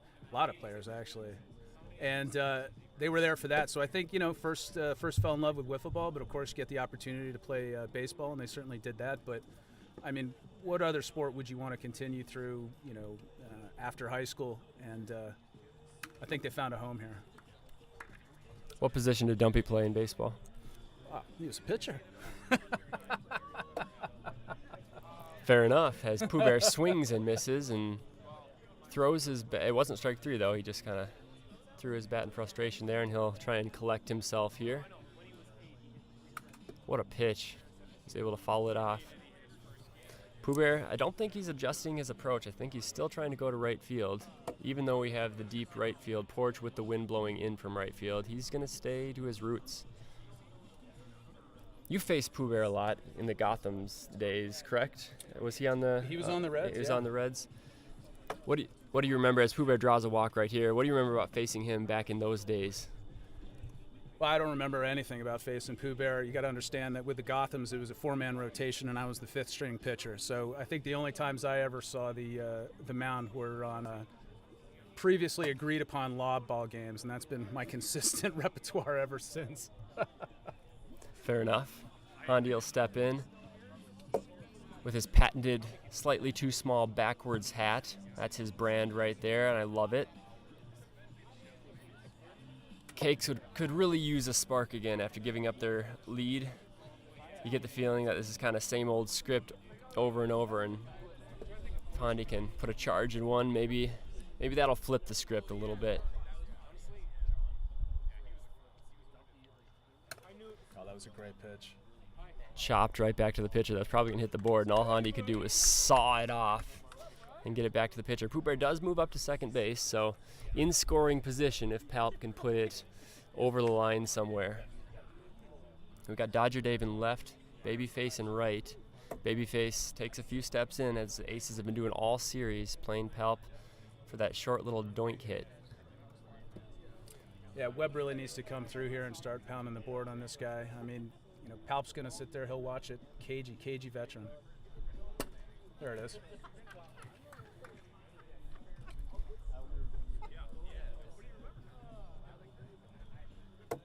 The thing about Palp is once you move in, then he'll hit it over your head. Oh, wow. Hitting Palp is going to make you no friends in this league. And once again, Palp's going to reach on a walk. Yeah, Palp started the rally that ended the Mets season because I took 2 steps in from left field trying to not give up that short single, and then he put one 2 steps over my head, about 3 inches past my hand. Emperor knows all, sees all. Yeah. Dr. Seuss, big moment here. 2-0. I think Webb Gem is perfectly aware of the situation and is going to do just that. Limit the damage. Keep it on his hands. If you like facing a slider pitcher like Webb Gem, Dr. Seuss might have to turn on one here. Great take right there. 1 out, a ground ball could score a run, even if it's an out. That's a line drive. It's short of the line, and What a play. he made that play. Are you kidding me? Wow. Wow. Good play. Wow. Good play, Dave. Hey, nice play. That's the Rich. Unbelievable. Yeah, absolutely. Little disagreement here on whether that ball was over the line, but I think they made the right call. Yeah, it looks short. It looks short from this vantage point. I didn't think there was any chance that was going to be fielded. Home, baby. Come on. Let's go. Come on. You got it. Let's go. So that's a warning. I think that was over. So that's Web Gem's first over. Flared foul. Good cut on a good pitch. Hove has lived for the big moments this year. This would be a big moment.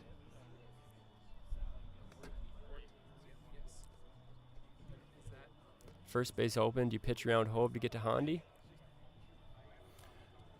That's a good question. I think Webb has an opportunity here if he can end it here with Hove to really minimize any momentum. He loses here to Hove, and Hove's got momentum going into the next inning. Oh, that's it. No.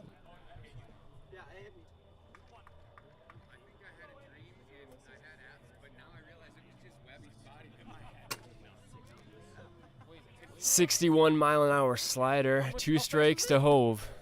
61. Deep to left! Hove hits it high! Hove hits it out of here. What a shot. What an absolute moon. That ball got out quick.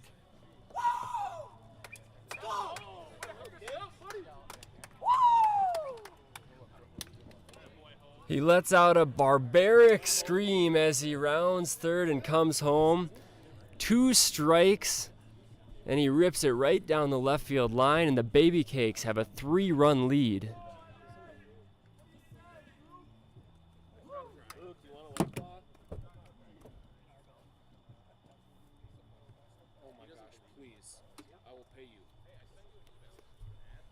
Well, there's the momentum shifter right there. Absolutely. That's really dangerous for the Aces in this situation. Hove now pitching with the lead going into the next inning. He's going to be confident out there. We're going to see a lot more painting the edges if he's got his confidence up.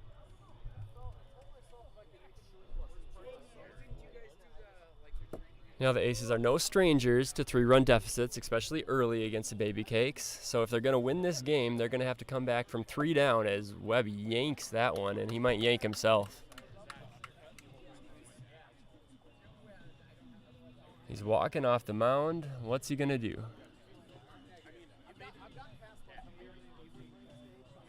He's talking to Dumpy. And it looks like he's going to come back. He talked to Syke there, so I think that's a mound visit if I'm not mistaken. Oh, definitely. That was a dugout visit. That's got to count for 2 mound visits. He just went to the bench to get a swig of water, it looks like. And now Handy.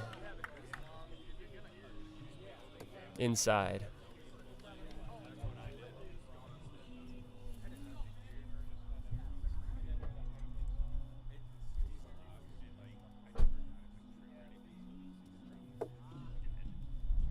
And control continuing to be an issue for Web Gem in this second inning. A lengthy second inning. Tapped, just foul. So, if this score holds up, Dumpy pitch game 5? I think that would be the natural decision. Obviously, the manager's going to have to get together with the general manager and decide what they want to do. I'm sure that's the furthest thing from their head right now as far as what they want to do in the next game. I know these boys would like to wrap it up 4-0. But certainly it'd be a tough decision. I don't know, that felt like a cop-out answer to me as Handy draws another walk, and now Palp.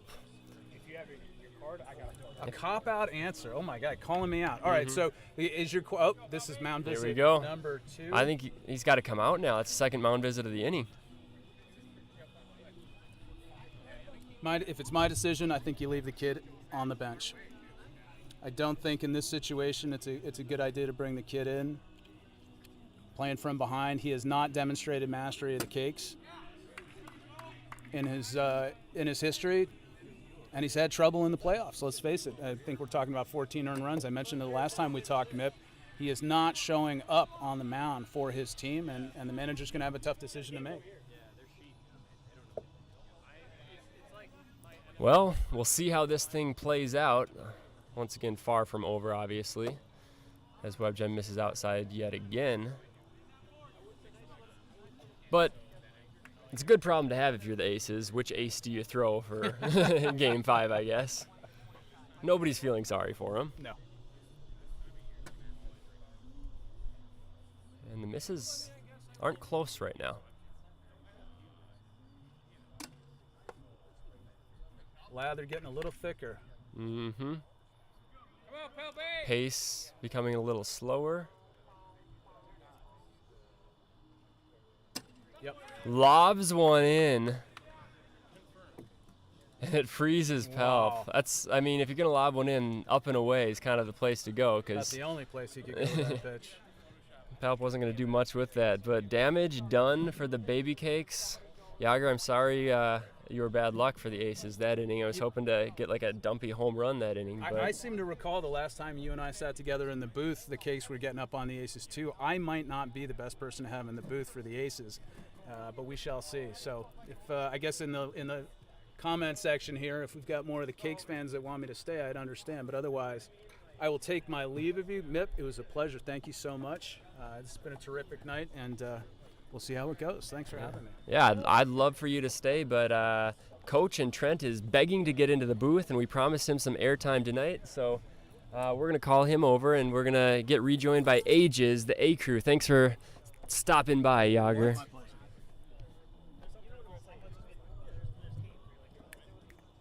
Adrian Fredrickson.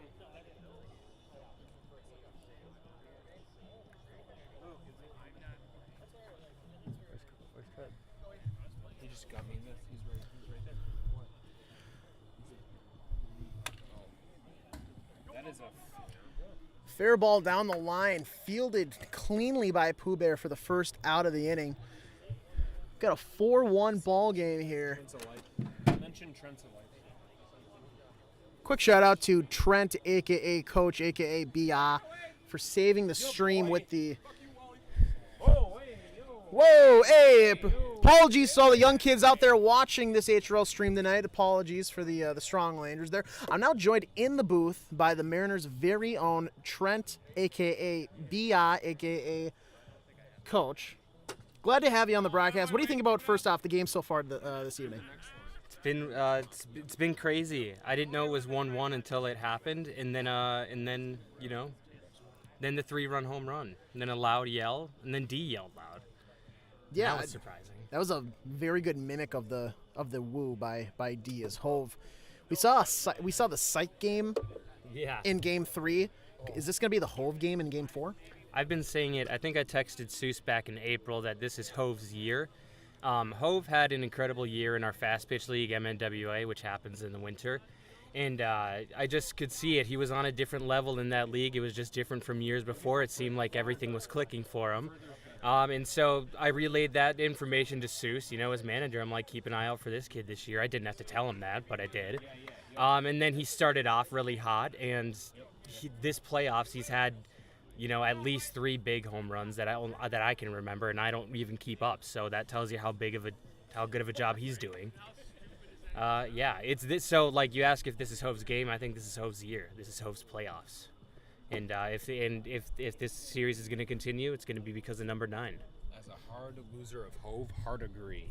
Yeah. Game 5 is I've never seen Hove. He dealt. He killed us. We hit home runs. He battled back. He is supreme. Contender for most improved, easily. He gets to that same place that Sight gets, I think. I mean, think growing they up use in the same kind of Like kids, they're just built different. the PL roots definitely, and this is a conjuncture of a matchup just down Main Street there in Prior Lake as Hove will kick and fire into Psych, and watch that one. During the talk, WebGem gets aboard on a walk, so 1 out now, runner at first. Do you think anything had to do with the acquisition of these newly acquired pitching skills and just like raise of his overall talent from that trip to California? Or do you think it was just a natural God-given thing that he worked on over the offseason? I really think it's just, I think I'm sure there's a lot you could attribute to a sabbatical out to the Sunshine State, the Windy City, as it's known. But no, I really think it's literally just him growing up. I mean, you see it a lot with lanky kids. I mean, and that's what he is still. I mean, he's still a kid. When he started in this league, he was probably 18, fresh-faced and like really lanky, really tall. So it's going to take a while for a kid like that, if he's only playing wiffle ball, to kind of get into his groove. And there's been a lot of players like that in this league that have come up.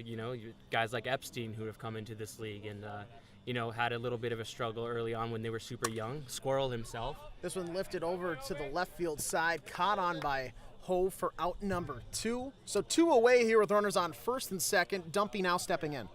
Continue your thoughts. So I really think it's just him, maturing, aging, getting there, and I think we're going to see something similar with the batter the guy who just stepped in, Dumpy, as he fouls one off there deep to right field. Oppo. Dumpy steps out of the box here. But no, I really think that we're going to see a similar situation, and maybe even next year, at this time next year, we could be talking about Dumpy, who's coming off a 30 home run season, hitting over 400, because he's going to get to that point where he just gets to the age and gets to the amount of at-bats that you need. I don't know, it's a different number for everybody, but everybody, hopefully eventually gets there, and he's got the talent to get there for sure. Any surprise by you that we haven't seen him take the mound for the Aces here in this World Series yet? I was thinking that's what I was wondering, is if y'all brought it up, because I was completely shocked that WebGem is tossing his second game of the week. I could see Evan doing it. I was surprised Evan went game 1. I probably would have done. I don't know if that was bad. All right, they're gonna check the bat speed here. Quick discrepancy on the last one. Radar looked to be 66, but we're checking to see if it was bat speed or pitch speed. If it's pitch speed, the inning will continue. If it's bat speed, the inning will be over. Looks to be ruled as pitch speed, so the count will draw full. First and second, you got to expect runners to be off on the pitch. What a slider. And that one just hooks back into the zone, slithering in there like a serpent. Hove delivers that one from the mound, and that will head to the bottom of the third inning here. 4-1 the scores. The Baby Cakes still maintain their lead after that 3-run shot by Hove just an inning ago. The way that Hove can mix in almost straight up lateral movement pitch like that slider that we just saw right there, that'll complement his kind of sinker slash curveball type of thing that he'll throw almost sidearm. I mean, he's got angles, and this is all coming from a lefty angle, and it looks like Dumpy's going to be coming in here. I was wondering if they were maybe thinking of making a change after WebGem had a lot of issues walking last inning, and after giving up that home run to Hove, and we're going to see Dumpy here. So we will have a pitching change for the Aces here in Game 4. 2 innings will be it for WebGem here tonight, as the young phenom Dumpy will step in, take some warm-ups, and try to get acquitted with his first action this evening. The first action you'll see on the pitching mound for this series. As Mippy stated earlier in the broadcast, a guy who is up there, maybe not a necessarily lock for Cy Wiffle in Hopkins, but he is more than in the conversation, fully engulfed there. You got to wonder maybe what the conversation was before this to keep him stuck in left and right field, but now getting the call mid-game, you're coming in cold, you don't have that drive to the field to maybe mentally prepare for a World Series matchup. Coming in cold like this and getting limited warm-up pitches, what does that do for a guy compared to, like I said, getting that full prep? I think that situation certainly would be jarring, but I would be really surprised if WebGem and Psych would let Dumpy show up to the field without the idea, or Dumpy himself even considering the idea. I mean, Dumpy's got that mentality. He probably wanted to start both games tonight if he could, but yeah, I don't know. I just don't really think that that's Dumpy's mindset. I'm sure he came here wanting the ball, and I'm sure that once WebGem started throwing balls last inning, I'm sure he started saying, okay, I want the ball, I'm getting the ball, I'm taking the ball. So I don't know. I think that I think that Dumpy's mentality probably kept him prepared for tonight for this. I think he's gonna be all right here. He's looked good in warm-ups. Yeah, and to speak on just maybe how good he's looked here in warm-ups, arguably one of the top pitchers in league history, Dr. Seuss back here, along with the rest of his team, maybe getting a gauge for kind of the pitch selection and repertoire they're going to be facing here the remainder of this one. A little comment on a drop pitch that just dropped down to catch the heart of the zone. He goes, "Wow, that is a good pitch." And when you get Dr. Seuss kind of throwing that compliment out there, you know you're pretty serious in the pitching game. So yeah, I think Seuss is going to have to tune into our UIF streams to see Evan do it too, but to see Dumpy do that out in York, Pennsylvania at the World Championship Tournament next month. Dumpy's going to be out there along with Evan, myself, and Squirrel as the North Stars for the UIF World Championship Tournament. So tune in to see that, because you're going to see Dumpy throwing stuff that you haven't seen yet. So if you thought he threw well this year at HRL, you're going to want to tune in to see a completely different pitcher at UIF. Speaking of other wiffle ball competitions in the state, you mentioned the league that you run. Remind me of the acronym, but that goes on in the winter time. For anybody who may be interested or just wants to learn more about it, where can they go? Kind of what is it? How the time frame works for that? Can you mind filling myself along with the viewers in? Yeah, so it's Minnesota Wiffle Ball Association, MNWA, as Dumpy fires in that drop first strike there against Dr. Seuss, the aforementioned. And we run in the winter time. We start after the first of the year. We're probably going to be starting. We've been starting around February, ending in about April, right before HRL season. But yeah, I think we're going to be starting a little closer to January this year, and it's a different league from HRL in that it's pitcher's hand. It's not the same type of fielding. We use big bats because there's an option to throw unlimited speed from a further distance, but you can supplement that by also adding the big bat for the batters to kind of even that out. And being indoors, it's a totally different kind of game there too, with the way the ball goes off the turf. And anybody, hey, you know, it was just announced that NWLA tournament's going to be going out to Pittsburgh at the Wild Things Stadium out there in Washington County, Pennsylvania, and that's a turf field. So if anybody on the HRL Dong Show, This one chopped down the first base line, and Easy way. Easy. I don't believe the play was made. Sorry, what was that? Yeah. Well, even if the bat speed, What was the question? On the no, that's what it was. Yep. I was going to say, I don't believe that mattered as much because he reached a board, so even if it was, he will probably opt to take the single. yeah, but for anybody out there that's wanting to go out for NWLA tournament next year on that turf field out in Pittsburgh, you're going to want to come out and play some MNWA because you're going to get that turf experience along with the similar style too, and see some fast pitching. I thought he got safe, so I was confused why we were asking. Hove follows it off here. We got now the new pitcher action. And by the way, I want to do a little teaser here. Be sure those of you out there with interest in the HRL and National Wiffle Ball in Minnesota, This one pops straight back for strike number 2. keep an eye out on Twitter tomorrow. Going to have a pretty big announcement for the HRL folks. Looking forward to that one. I know I've got my Twitter notifications on and locked and loaded as Dumpy will set down Hove looking on strikes there for the first out of the inning. So Pooh Bear will step in now. Runner on first, 1 out.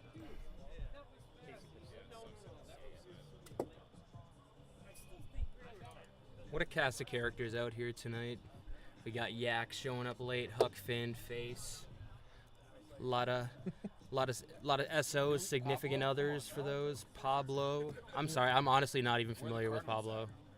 What? Where are the Cardinals? hops? Where are the hops? I don't know, and I don't care. Hot Mike. Hey, it was not my night to watch him, I guess. A huge pitch from Dumpy there to get ahead in the count. Hey, I really like the hops. I think they're cool. I think they're really awesome guys to hang out with. I just don't know where they are tonight. We got Seuss on first. Seuss on first, 1 out here. Bottom of the 3rd inning. 4-1 game. Cakes lead as this one's going to be dribbled back to the mound, picked up by Dumpy for out number 2, but Seuss scrambles over to second base, so productive out nonetheless there by Pooh Bear. And now another young and upcoming star in the HRL, Hondi, will step in for some action here. His first of the night of the series, let alone against Dumpy, as that one just is lethal. Yeah, this inning of commentary is brought to you by the St. Cloud State Radio Broadcasting Department. We actually got a nice little uniform matchup here, too. We got St. Cloud State colors versus Mankato State colors. So any sort of D2 fans out there in the Minnesota sphere, big fans of this color matchup. Good jersey matchup. What do you think of this? I like it. In terms of the color scheme, I agree that the Aces, as this one is swung on and fouled to keep the at-bat alive for Hondi. I like the Aces color scheme just for the sake of the St. Cloud State Alliance, but what are your thoughts on the gradient look? Is that one is high over the zone and catches the pitch speed marker? I've actually seen this shirt as I design stuff for teams. I see this shirt a lot on the websites I use, and I've always wanted to use it. But I've never kind of had the chance, and I've offered it up to people before. This one's roped back to center, but a catch is made by WebGem, so any scoring threat is cast asunder. We'll head to the top of the 4th here. Score remains at 4-1. Yeah, I think it's a good look. It's a good look all around. I love the 2-button for the Cakes. It's so cool. Man, Hove is limping. What's wrong with Hove here? He's been limping since the end of game 2. Possibly a game 1 injury update by Hove. Maybe a little pep in his step, maybe a little bit of a limp. Not too sure. Not one to speculate, but I think the staggered step is a little apparent. Look, he's hopping. He's hurting. I wonder if it's ankle. He's gonna fight through it. It's that leg he's always got a sleeve on. I wonder if that's like, what if he's got a chronic issue? I just want to speculate about other people's health. I like it. What do you think about maybe some of the other guys? How many people here do you think have allergies? I know I do. Oh my gosh! The more you, anybody who works outside here probably has really bad allergies. How about erectile dysfunction? How many people here do you think have ED? Well, considering bringing Hader to the booth, meaning get the heck out of here. What's up, AJ? What's going on? How are you? Good, man. So? Come on, get in there. See you. We'll see you too. All right, thanks, Coach, a.k.a. Grammatica, a.k.a. B, a.k.a. Bia, and Ages for that dynamic play-by-play. I wasn't listening to any of it, but I'm sure it was unbelievable. I'm Mippy5. I'm back in the booth now. We're here in the top of the 4th. Did I hear that correctly? Top of the 4th. And I'm in the booth now with the legendary Hader. When you think about the HRL and the faces in the HRL, Hader's on the short list. Hader, welcome to the booth. Hey, thanks. Appreciate that.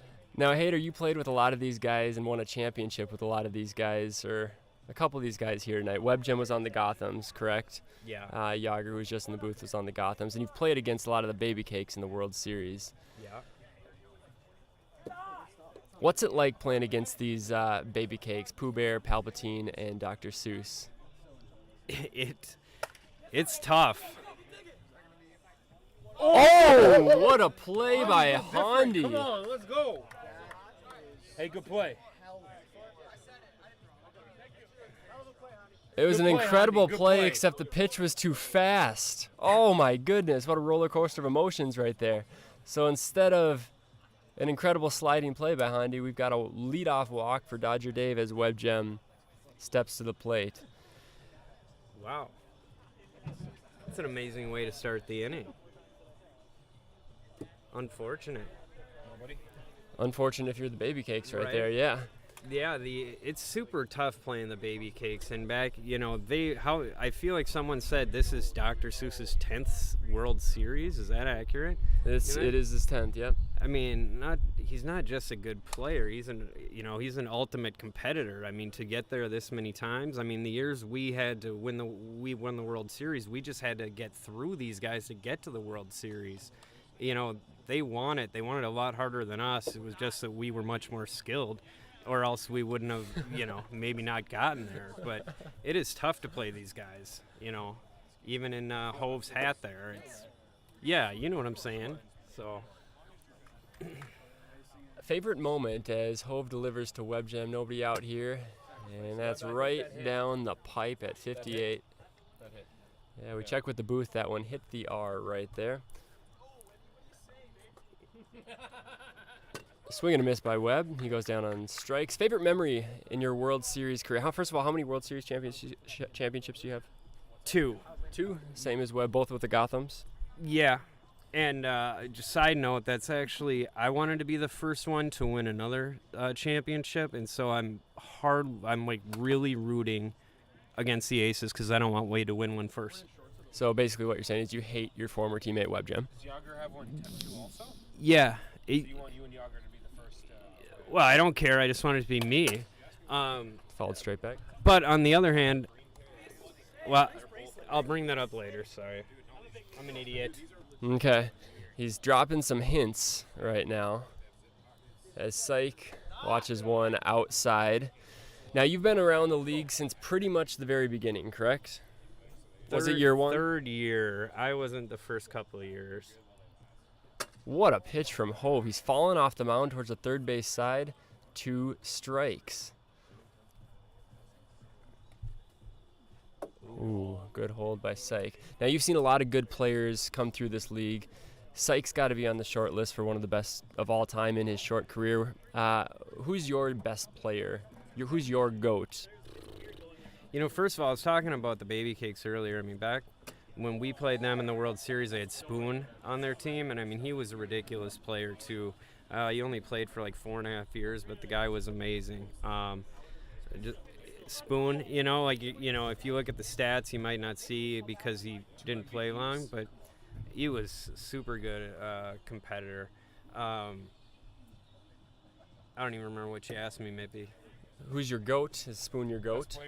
Oh, like aside from me? Right. You know what? I feel like TJ's got to be one of the top of that list. Man, there are, you know, I mean, when I think of GOAT, I think of 3-way players, right? I mean, you got to put Web Jam on the list, obviously just behind me. You know, I'm trying to think. I mean, Seuss has got to be on the list. I mean, and dudes your age, like Mippy U, for example. I mean, you know, these guys have some more years on you, but I mean, those type of players, you know. Yeah. I slid him a 20 right before he answered that question, so thank you for saying that. It's fun to really, you know, give yourself credit when you're doing this, isn't it? Yeah. Way I more mean, fun than- when Grizz was in the booth, he pretty much just talked about himself the whole time. He is the best player. As Palp leads off the bottom of the 4th against your former teammate, Dumpy. People actually want to hear you talk about yourself, though, unlike when Grizz talks about himself. I mean, Grizz might be in the GOAT factor if you don't think about, like, pitching or fielding or, like, I don't know, you know, just... But he's awesome. I played with him for a couple of years. Other than all his shortcomings, he's okay, I guess. Yeah, he's super awesome. All right, so there's a lot of good players playing tonight as Palp draws another walk. Do you miss Dumpy on your team? Of course I miss Dumpy. Why wouldn't you? I'm very glad he's in Hopkins. I mean, so are we, but... Oh, do you miss that on your team? Oh, too fast, and Palpatine walks again. Yeah, veteran move by Palp, swinging at that to draw ball 5. We'll come back to the Dumpy thing in a second, but there's a lot of talented players on the Aces and the Baby Cakes. Who's the worst player out there tonight? Ooh, wow. The worst player out there. This is a good question. Bucket ball! Let's go! Come on. Not quite as exciting as a walk, but a bucket ball gets him on base nevertheless. So, Seuss, I guess we'll take that. Well, worst player is obviously Dumpy. He could have fielded that. That's a good answer. So you're calling your former teammate, Dumpy. Is that what you said? Yeah. As Hove steps in. Based on one play. Swing and a miss. Yeah, that makes sense. Recency bias. Hove with another chance for a 3-run homer here. Homer here would maybe put it out of reach. Hove's clutch. Hove is definitely a clutch hitter. Yeah, he ended our season. So yeah, that was unfortunate. unfortunate Nice for hit. us. Very, very fortunate for the It was for awesome. the Cakes. Also ended Yeah. our season. Wow. Oh yeah. He ended the season for the Vibes and the Mets. As Dumpy rocks, hesitates, delivers ball up and away.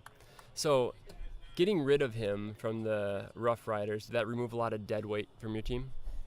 No, I mean we've still got a lot, but getting rid of him was a good move. Yeah, I mean it's a good thing the Aces were there to take him, and you know it didn't have to go in a bad way. You know. Swing and a miss by Hove. Had some hardy cuts there, but none were fruitful. And that'll bring up Pooh Bear with a chance to do some damage right here. How much of a relief was it not having to deal with him on a week-to-week basis, I should say, this year? Oh man, you kidding me? I missed every second of him. The nights where him and his dad would argue, him and Yager would get into it about wiffle ball. I mean that was the best part of my whole night. I miss having him. We do have Keeks this year, and Keeks obviously is like a step up, but miss him. That's all I gotta say. Foul ball. How did that departure go? Was it a surprise? How did he let you know? Did you kick him off the team? What happened there? No, we did Line not. drive up the middle off Dumpy's nuts, and Pooh Bear will reach first safely, and the bases are loaded for Hondi. Feel bad for Dumpy on that one. Come on, Hundy, let's go. Small target, but he was able to hit it. Yeah. Make it be yours. Flared to right. Got a gasp from the crowd, but it was foul. No, I'm sure Dumpy wanted to play on a different team. You know, he came in and was excited to play for us Cup for a couple years, but you know how it is. I mean, once you get in here and you know, are as good as he is, you know that they're going to want to start. Swing and a miss. Hondi goes down on strikes. 2 outs. And Palp will bat with the bases loaded. That was a big K for Dumpy right there. I mean, he really needed a K over anything else.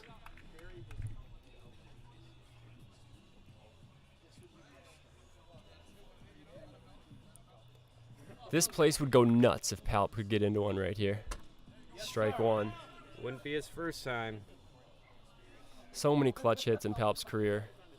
I believe he's homered to win the World Series before, if I'm not mistaken. I don't know, but I'd believe it. I mean, does that mean this is his 10th World Series as well? No, that's ridiculous. Popped foul. I think it's his 8th or 9th. I think there was a year or two where Seuss was here before he was. Only his 8th or 9th. Oh, what a pitch. That was good. That was good, pal. That was good. That was A little debate about whether that hit the board or the post, but pretty much everyone's saying hit the board. And somehow Dumpy gets out of that. He bobs and weaves, but he manages to survive to the 5th inning in just a 3-run deficit. Dude, that was clutch pitching to get out of that. I mean, that was a really nice job by Dumpy. The Cakes are looking good. I mean, they got the bases loaded there. This is a good battle. Is that a momentum swing right there? Do you think the Aces come back here and maybe tie things up? I mean, you got to think so. It's so tough. I mean, these teams are both so good. Just not quite as good as you, though, right? Well, I didn't say they're the best. I said they're yes. Okay. And they both have clutch players and good players. And Dumpy will lead things off.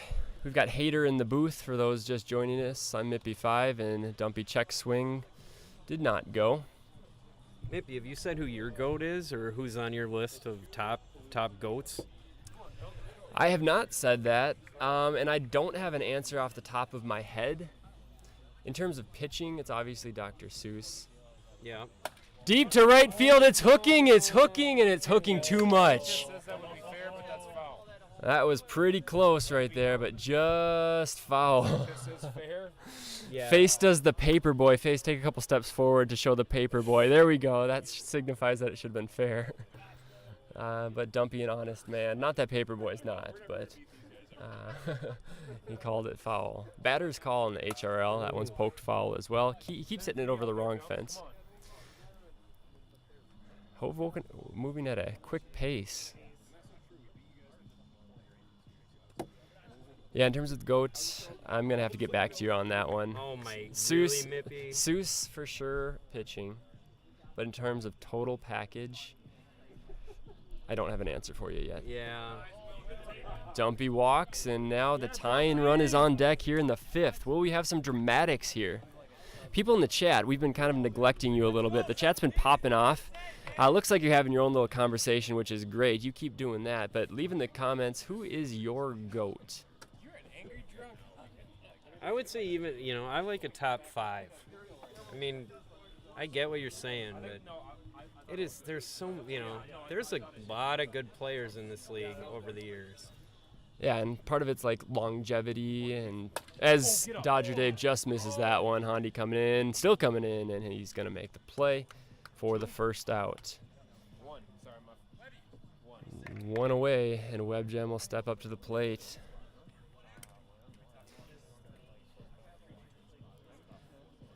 Yeah, Syke made a list a couple years back of his top 20, I want to say. I don't remember who he had as his number 1. But yeah, it all depends on like how long you've been playing as well. I mean, I guess it's almost too quiet. Who is the best player to have ever played, right? I mean,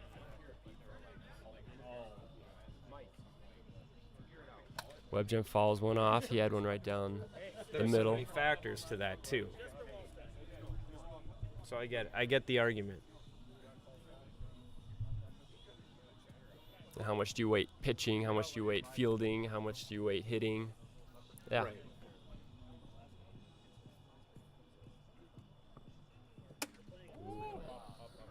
Right. Taco saying himself. That's a reasonable one. That's not too hot of a take.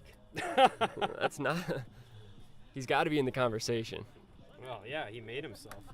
Yeah. Come on, Hov, let's go. Lock in, let's go. Dodger Dave's mom says, Dodger Dave is my GOAT. Oh, hey, what's up? All of a sudden, Hader got really interested in this conversation. WebGem swings and misses.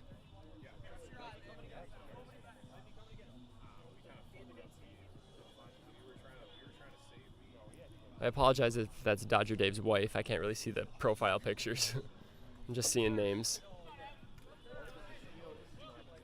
And now a walk to WebGem, and here we go. You can tell that Hove knows what this at-bat means. He looks up to the sky. He yells an expletive. Syke smirks back at him. Hove bites his shirt, and the pitch just outside. This is the game right here. It feels like the game. This could be the World Series right here. 1-0. Swing and a miss. Syke was sitting on that one on the inside corner. However, that pitch was 64, so it's 2-0. Oh. It's a good matchup. Popped up to left. Hove is there. Makes the play. Syke just missed that. And that'll be the second out now. This is so tough. You just get through Syke, and now you got to face Babyface. Yeah. I mean, this is tough. Yeah, you can't take a deep breath right here. Just misses outside. Tying run at the plate. Ace is up 3-0 in the series, down 4-1 in the game. Babyface takes one. Looked like he was almost taken all the way right there. Mippy, how are you doing? After your championship last year, you guys got eliminated a little early. I mean, you guys doing okay? The pitch, swing and a miss.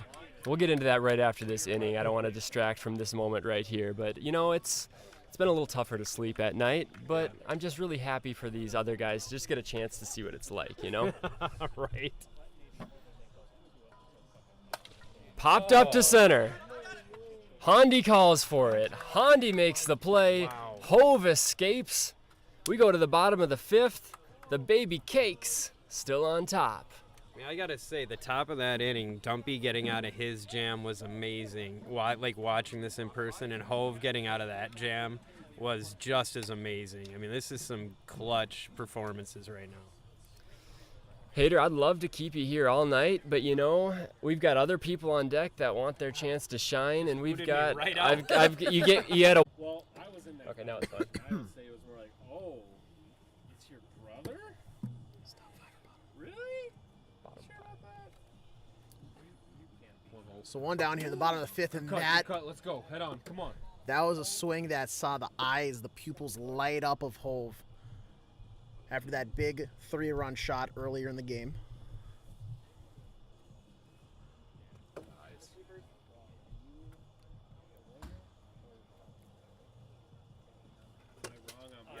That quick change of tempo on the windup, always just enough to throw the batter off as Hove cuts through just behind on that one.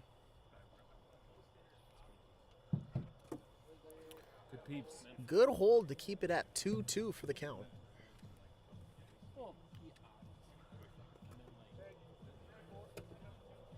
Come on, Hove. Come on.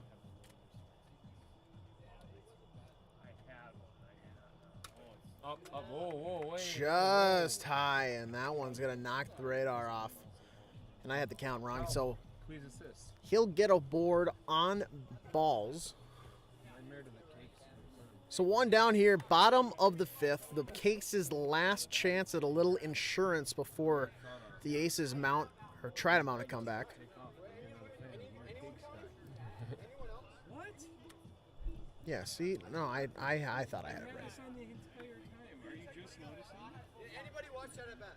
I had it at 3-2 before that pitch. I was honestly not watching the A lot of we could tell somebody to watch it back. It looks like that guy, Honey. I thought that made it full right there. there's a dispute over what the count is. If anyone can quickly skim through the What is at-bat it? and let us know what the count was. Ask the people watching. No, that made it. Just did. I thought that I genuinely thought that made it full. I thought that made it a full count. If you wait 30 seconds, someone will call us. We can go back though. We can go back. Yeah. I wish we were filming this. We're gonna look back at it, but Come on, Hove. Come on. Let's go. Someone in the chat, and we need you. We got spicy hook back here. Oh, the stream cut out. Stream cut out. They can't help us. stream cut out because the internet was bad, so we don't have the replay there. But I had it. That would make it full count. Nobody saw. And you guys both had that. I didn't have. I wasn't paying attention. I was pointing it Oh, out. okay. Can I respond? No, you can't. I mean, I'm It here. seemed to do well when it was on the roof. When I Well, you set just it said on it the- cut out, so I grabbed it. Oh, okay. I mean, I'll I put it don't back, know. I'll put I it don't- back I don't- on the roof, but you came to me and said it cut out. Oh, okay. We are back live, We're good. Yep. Okay, so we are good. and they've decided that it's going to be a full count. There's a disagreement about whether that was 5 balls or 4 balls. Let's see if the ball don't lie. Ball, 5 or 6. And it didn't matter. All that does is get the pitch count up.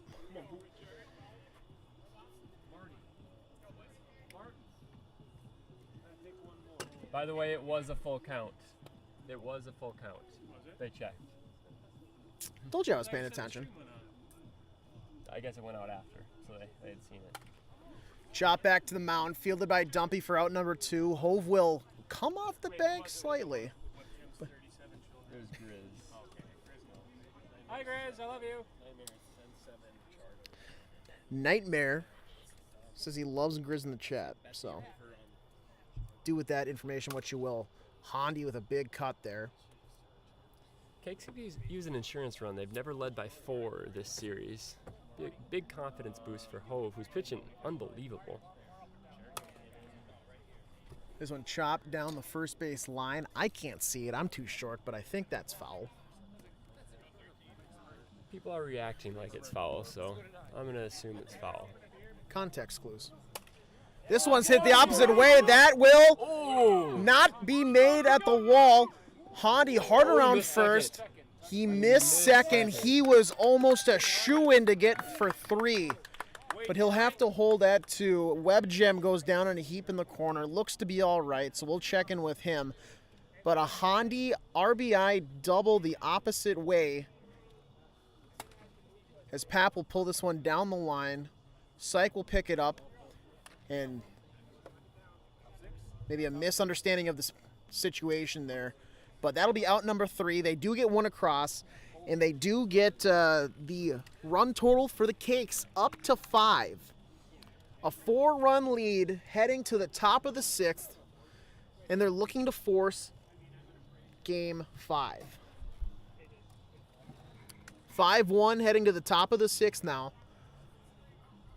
Not sure of the exact order batting-wise that we'll see from the Aces here, but we do have a small team huddle. And Mip, if you're in that Aces huddle, what's the message here?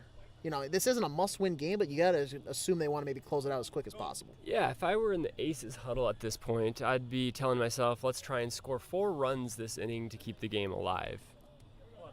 You know, if they do score 4, they do have to head to extras. Any more than that puts the pressure on the Baby Cakes heading to the bottom of the 6th. Anything less than 4, though, the game is over. It's a hot take right there. A lot of people call me Hot Takes Fredrickson. No one's ever called you that. I did just now.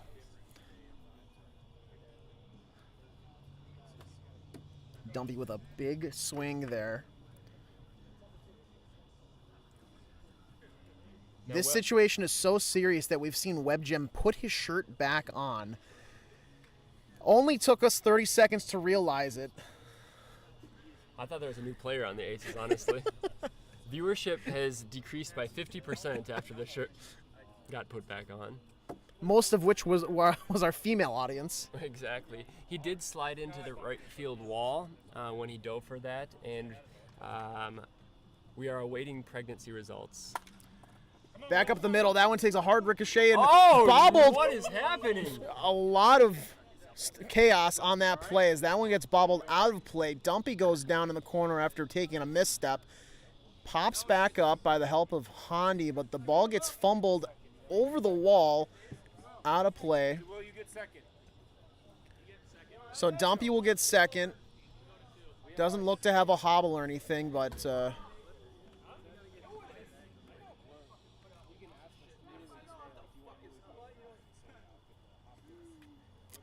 a leadoff runner for the Aces at second.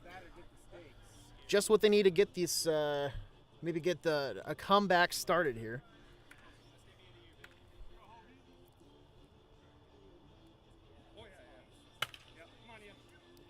A dribbler back to the mound, and that'll be picked up by Hove. He's not going to want to do too much there. Just stares down Dumpy at third. So one away here for the Cakes. Dumpy, always enigmatic, trying to get his team rallied here in the top of the 6th. There's the passion we were looking for. I know he's off camera right now, but Dumpy on third base screaming at his teammates, saying we've worked too darn hard for this. Let's go. Great paraphrasing by you. And a monster hack there by Web Gem. Not thrilled that he came up empty. Yeah, Web Gem, 4-run homer right here would be huge for the Aces' chances.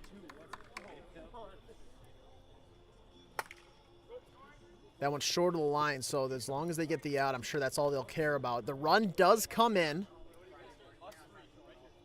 And I am not sure if that's blood or face paint on Dumpy. Either way, maybe get it looked at. 2 away here in the top of the 6th. Syke the batter now. And Yeah, Hope's thrilled with that ground out right there. You'll give that up any day. We'll trade it out for a run in this situation all night. So the deficit is cut to 3. 0-1 the count.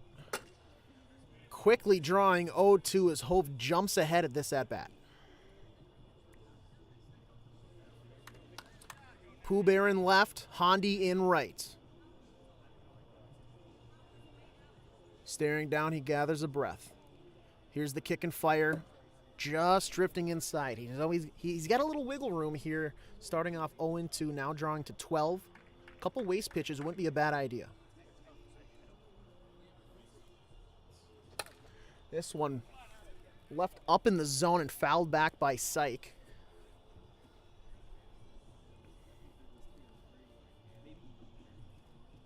The 1-2 offer. Swung on. Strike 3, and that's the ball game.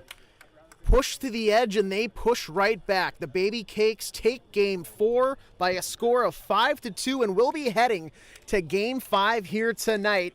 The World Series will continue off that victory by the Baby Cakes. Just to sum it up, what can you speak on about that win by the Cakes? They needed it. Some would say it was a must-win. Yeah, if they hadn't done that, I think the series would have been over, honestly. And so Hove, he's a big game pitcher. He won Game 5 against the Vibes. Was able to pull through in an elimination game against the Aces. He's only the third guy to ever beat the Aces this year, and we're going to hear from him in a couple seconds. Currently making out with Trent off camera.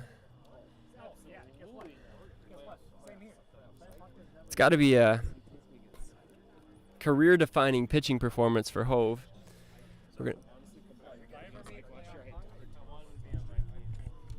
So join us after Game 5 for a progressive post-game interview. Hove of the Baby Cakes, first off, what a performance. Talk about what that wins means for you and your team to, you push right to the edge, and you've pushed right back, and now do you maybe have some momentum to swing this series in your favor?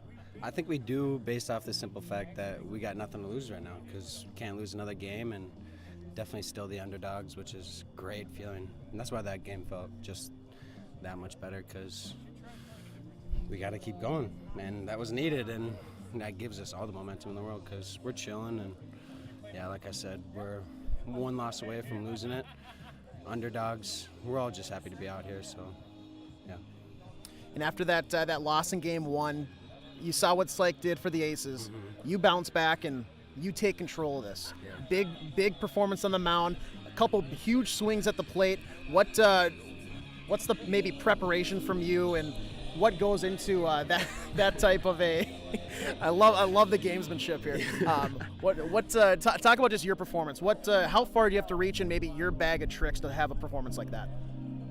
Man, my pitching has come to fruition right now, which sucks for everyone in the league. It sucks for the Vibes in Game 5, seriously, because, I went 7-7 this regular season, so I pitched well, but it's really coming together right now at the perfect time, and we're going to need it for these last 3 if we're going to pull this one out. So, yeah, I just do my thing, and I have high expectations for myself, so, yeah.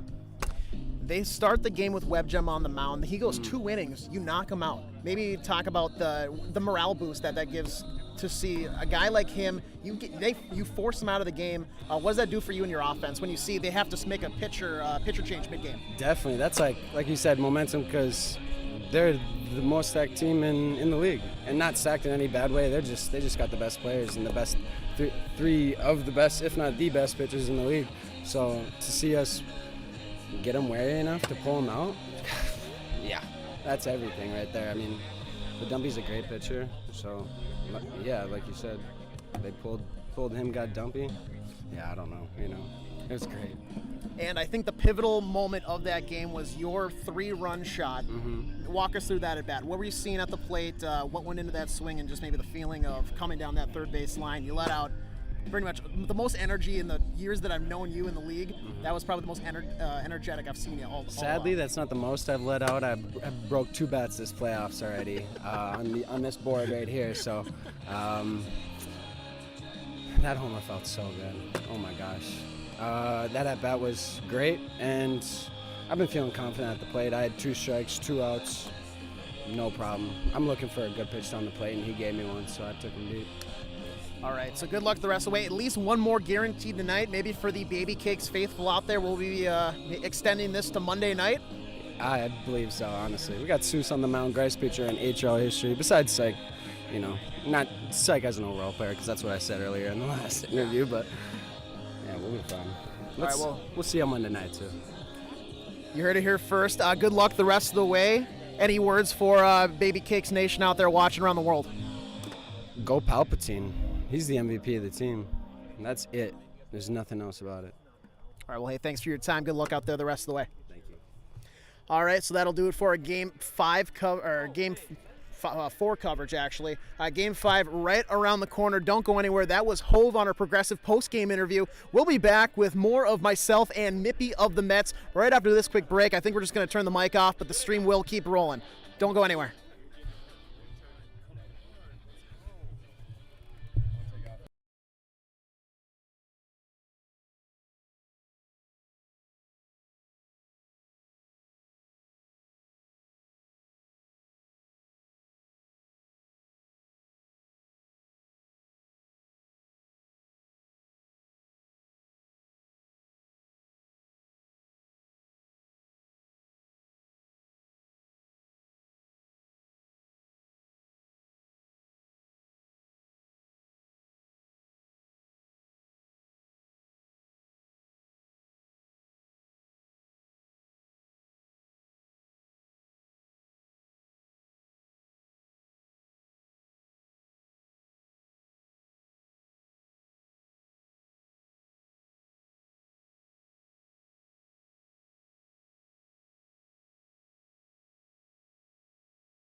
How we doing on?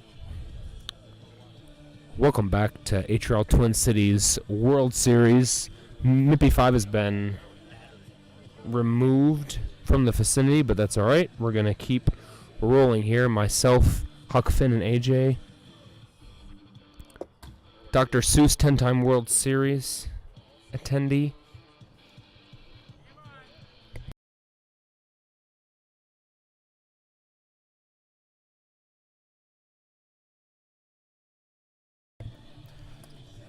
So after a brief intermission between Games 4 and 5, we're back for Game 5 of the World Series between the Aces and the Baby Cakes. Just moments ago, the Baby Cakes forced Game 5 after a 5-2 win over the Aces. The Aces now will look to maybe close things out in 5 games, trying to bounce back. We'll have Dr. Seuss on the mound, and I'm joined alongside here by a new companion, Mippy 5, no longer in the commentary booth. He's been ejected just for the complete nonsense he's spreading. I'm joined by League Commissioner of the HRL and multi-time HRL champion Huck Finn as Game 5 gets underway here. Huck, what have you seen tonight, and maybe what's a prediction that you have here for Game 5? Absolutely. I'm very impressed with Hove, how he stepped up in big moments. He beat us in Game 5, when we faced him as the Vibes. Game 4 tonight. I'm extremely impressed with his ability to step up. I think Seuss takes this game. I think we bring him back to Hopkins. What a delight that would be as WebGem grounds out for the first out of Game 5. Shirt still on. That look that he just shot me was, I will kill you if you say anything else about me wearing a shirt or the non. And maybe as much as they need to win a game, you got to wonder how bad of a move it is to really ignite the flame that is this Aces team. If they're going to smack you in the mouth, you got to smack back, but they are going to respond in one way or another. Dangerous when they're all locked in. You got to wonder maybe where the faults were. You expect the wins to come as this one is lifted high into deep center field. Tracking it down is Hove for the out as that one just kept looping back towards center. It looked gone maybe off the bat, but as that upper current of wind brought it back, it's just a can of corn for Hove in kind of left center field. But as I was saying, of all the games that they were going to win, I don't think anybody expected the first lone game would be Hove on the mound for the Baby Cakes. And now they're coming back with Dr. Seuss. What's that maybe do for him to say, all right, the guy that I've kind of been mentoring this entire season, the past 2 seasons even, he got the job done. Now I need to. You know, at the end of the day, there's nobody I'd rather have on the mound than Seuss. Historically, you know, he knows what he needs to do. He knows what it needs to get done. This is his 10th World Series appearance. At the end of the day, he's going to make it happen. So he's going to pick it up to the level that we know he can get to. He's going to make it happen. Incredible that he has more World Series appearances than I have playoff wins in my career. Just absolutely sensational. I think that speaks to just the true character, the true longevity that this man's career has shown, as he's topped essentially all pitching stats for the league all time. Wins, strikeouts. It's just games pitched, innings pitched, no matter what, his babyface will foul that one off to keep that bat alive. Put in the chat if you want us to rename the award after Seuss, the Cy Whiff Award after Seuss. There's been some conversation about it. Let us know. What would be the official name? So it's no longer the Cy Whiffle, would be the Cy Seuss Award. I think that's got actually a pretty good ring to it too. If we're being 100% honest, is a nice drop pitch there, gets out of the way of Babyface's bat, setting down the side, and Team Egan here echoing throughout the halls of this fabled Sky Hill Park.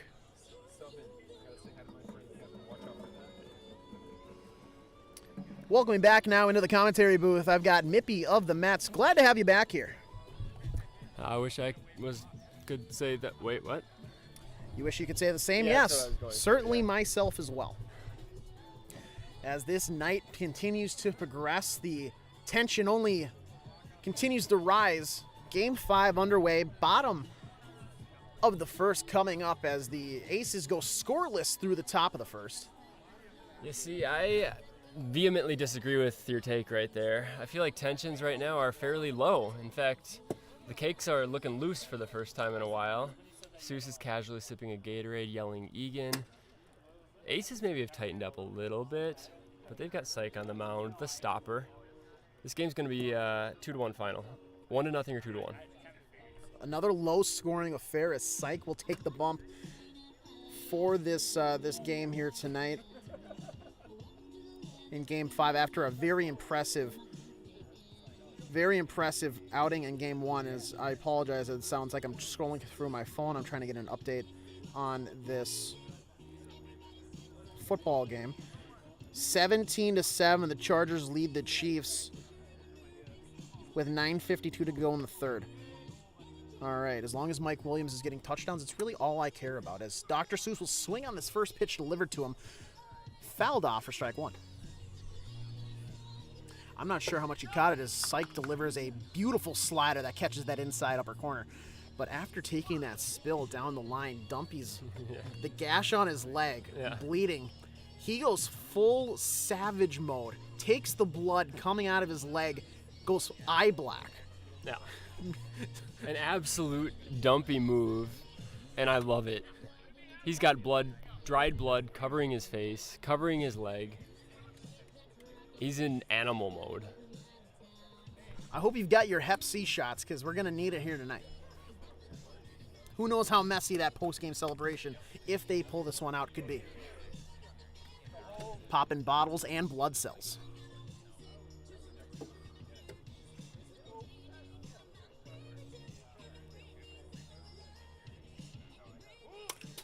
This one pops straight up. Oh! We're saved by the roof of our trunk. That could have done some serious damage to our skulls. And thankfully, it's not our vehicle. Oh! That one runs up and in on Hove. He looks staggered and dazed. And Syke approaches him and he kisses it. Oh! He kissed it, folks. He kissed it. We have video confirmation. No other angles to dispute that. He kissed him on the cheek to say, "I'm sorry." Here we go. Here we go. Oh, he controls himself here. Oh my goodness. As the commissioner looks on in disgust as this World Series has taken a dark turn. The thing is, Hove wasn't charging. He was going in for a second kiss. Yeah, what was he going in for, a brawl or maybe just a more ferocious kiss? He was running in there with two bats. A slight bulge in the nether regions here for the remainder of this at-bat, and I don't blame it.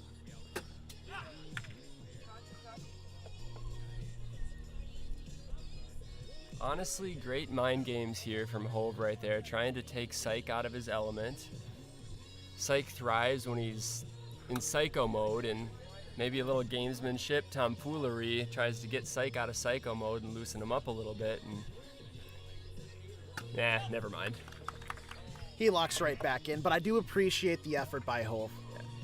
I'm not sure if you saw the little smirk he gave us back on his way back from his pretend charge, but he's thinking about all aspects of the game, not just actually the game itself, which is great to see. Emphasis on the ass pecs of the game.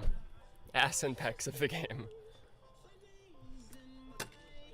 Something we have to continue to analyze.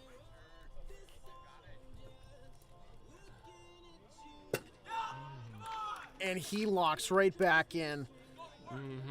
Dumpy says it's time to clock in, fellas. Go to work, and the Aces to get out of the bottom of the first scoreless. We'll head to the top of the second, 0-0, couple of goose eggs. And the Aces look to get those bats started here. And what another fun pitching matchup this will be, especially with playing 3 games. How that first game went pretty quick. You got to love that as not only a fan, but as a commentator as well, because, hey, I've got other stuff to do. What are your thoughts on the playlist that we've heard? It's very, early 2010s. Yeah, I mean, that's the Cake's MO, early 2010s, which is actually a little, that's from the Kesha Prime. I do like it a little bit better than the Big Booty Mix 69. The Big Booty Mix 69 felt a little bit more regular season to me, a little bit more laid back. This still isn't quite as intense as I would like it. Feels more like a 15-year-old girl's birthday party, which I'm a big fan of. No, wait. Let me save you there. That sounds like a nice Sadie Hopkins dance playlist or something. That could have got dangerous real quick for you. Anyways, Dumpy at the plate, speaking of 15-year-olds. Now, we saw Seuss struggle with the speed early in Game 3. Maybe that continues here and persists in Game 5? Probably not. Probably not. I'm just trying to start a narrative. Yeah. He will push it, but that's intentional. And he's willing to take a few balls. I know I am. Much like Hove and Syke were in inning number 1 as well. Yeah, balls to the face, hard. We'll say, do we have an eye on both those guys? We need to keep them separated the rest of the night. Syke is sitting down on a cooler. Yes, sir! This one hit the other way. Oh, what a grab by Pooh Bear, laying out full extension to make the one-handed, left-handed grab, robbing a single there from Dumpy. He can only tip the cap. What a play. That was almost as exciting as the Hove Syke incident in the first inning. This is already the most exciting game of the entire series. The energy was there on that one, just not the sexual energy that we missed with the Hove Syke dilemma. Spinner. Chop down the line, a lot of spin on that, and he makes a great play. A little stick him on the palms there of Hove as he scoops that one up. Dodger Dave. Big IQ, and I know you're you're not going to not run anything out here in the World Series, but I think lesser players maybe just take that one very relaxed. But that's got the RPMs that you're going to have maybe a weird kick off a finger or something like that, and you're going to be aboard. I'm sensing a new confidence from the Cakes, just the way they're carrying themselves. A little swagger. They avoided the sweep, so they're not going to go down as a team that got swept in the World Series. They joined that elusive club that has beaten the Aces this season. Who's in that club, by the way? I believe it's the Rubber Ducks. The Grasshoppers were able to get a game. The Cakes now got a game. I'm not sure is it 3? Is it only 3? As Seuss sits down Web Gem to end the inning. Oh, it's the Chihuahuas. Oh, that's right. I almost forgot about the Chihuahuas. Dynamic team. Just a lot of powerhouses there. Some would say the Mount Rushmore of the league. It's hard to argue.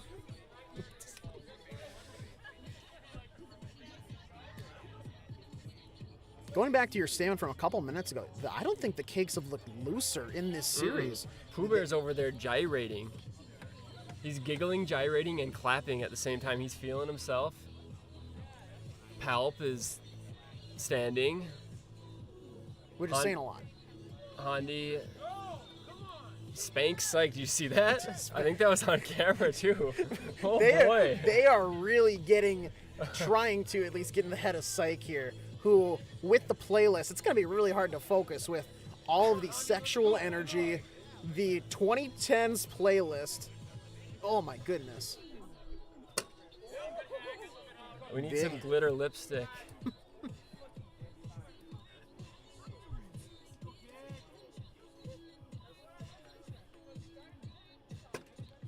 And that one just cuts in for strike 2. 0-2 the count now to Hondi.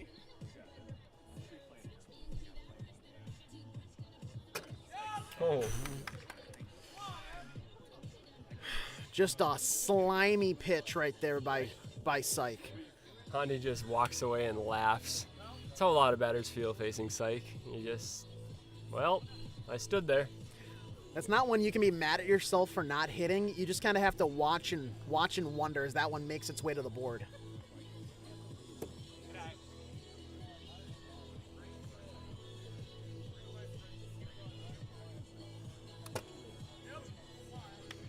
Someone's going to hit a solo home run or a 2-run home run.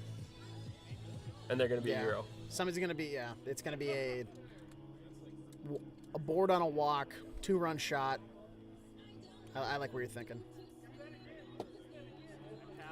Wind is pretty much dead at this point, so not a factor, which you'd think benefits pitchers a little bit. Down the third base line, Dodger Dave settles over it and picks it up for out number 2. So Dr. Seuss will step in now. He shares a brisk high five with Palpatine. That was the whitest high five I've seen in my life. Baby Cake's renowned for white high fives and handshakes and hugs. We love them for it, but their celebrations are some of the whitest things I've ever seen. I didn't want to be the one to say it, but absolutely true. Is that one is not going to spin back. 0-1 the count here to Seuss.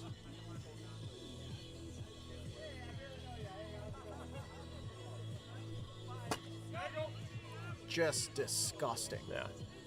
In order to hit that, you have to be sitting directly on that and just tell yourself, I'm going to pull it down the line.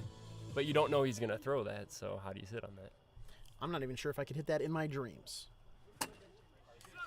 That might not be saying much because I'm just frankly not all that talented. But he'll go down swinging to retire the side, and we'll head to the top of the third. 0-0 still your score.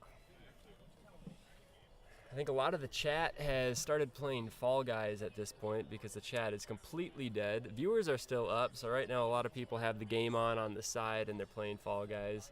I mean, true HRLers would be participating in the chat through thick and thin and not taking breaks, but I'm not here to call anybody out. Peanuts, Two Bat,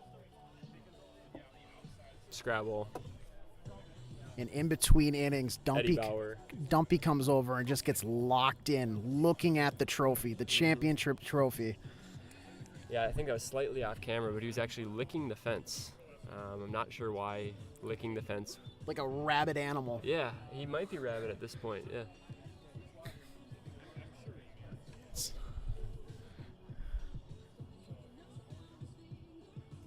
That is a terrifying look.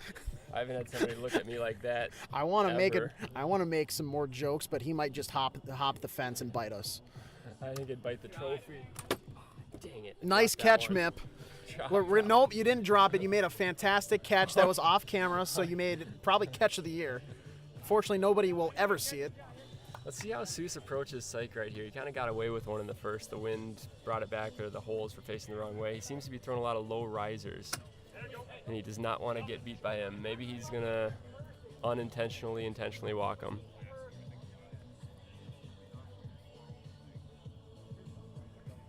Fall Guy dubs. Also, let's play a real video game like Rocket League. Come on, guys. Good pitch. Oh, but it was too fast. Too fast. That didn't so look that fast, but it was. off camera, I was speaking with Bliss and think it was Thunderson and Jaeger as well, your guest from Game 4. Both Syke and Dumpy seem to have that. It's that heavy pitch that they throw it. It looks like it's going to be 68. The radar reads 61. Syke Seuss on the other hand today, I feel like his are sitting like 59, 60, but then it pops 64. And so it's a weird dilemma in my mind. Yeah, a lot of times the slider is going to read hot. A lot of times the riser is going to read hot. And Seuss, I think, has been relying a lot on the slider riser today. And therefore, he's having a little bit of trouble with speed. Not so much in this game, but he did in that at bat to Syke. Catches the board there to get one back against Babyface. Dangerous time right here. Babyface can get a hold of one. Hove doing his patented sit on the fence in left field. That hit his arm, not the bat. You're going to green light Babyface here Yes. on 4-1? But not on that pitch.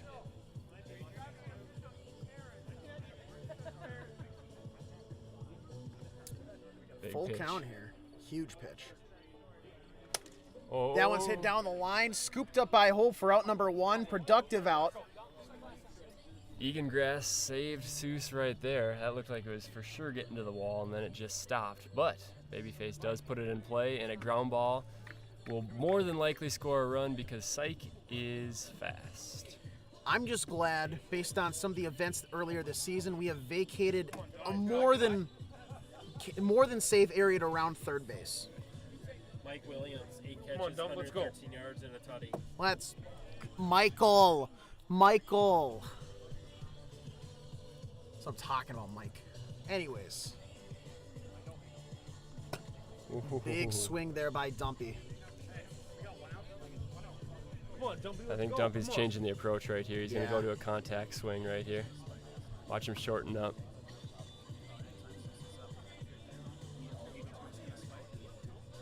No! That one's lifted deep into the night, and he propels his team to a 2-run lead. A 2-run shot off the bat of Dumpy, and the Aces now lead here in Game 5.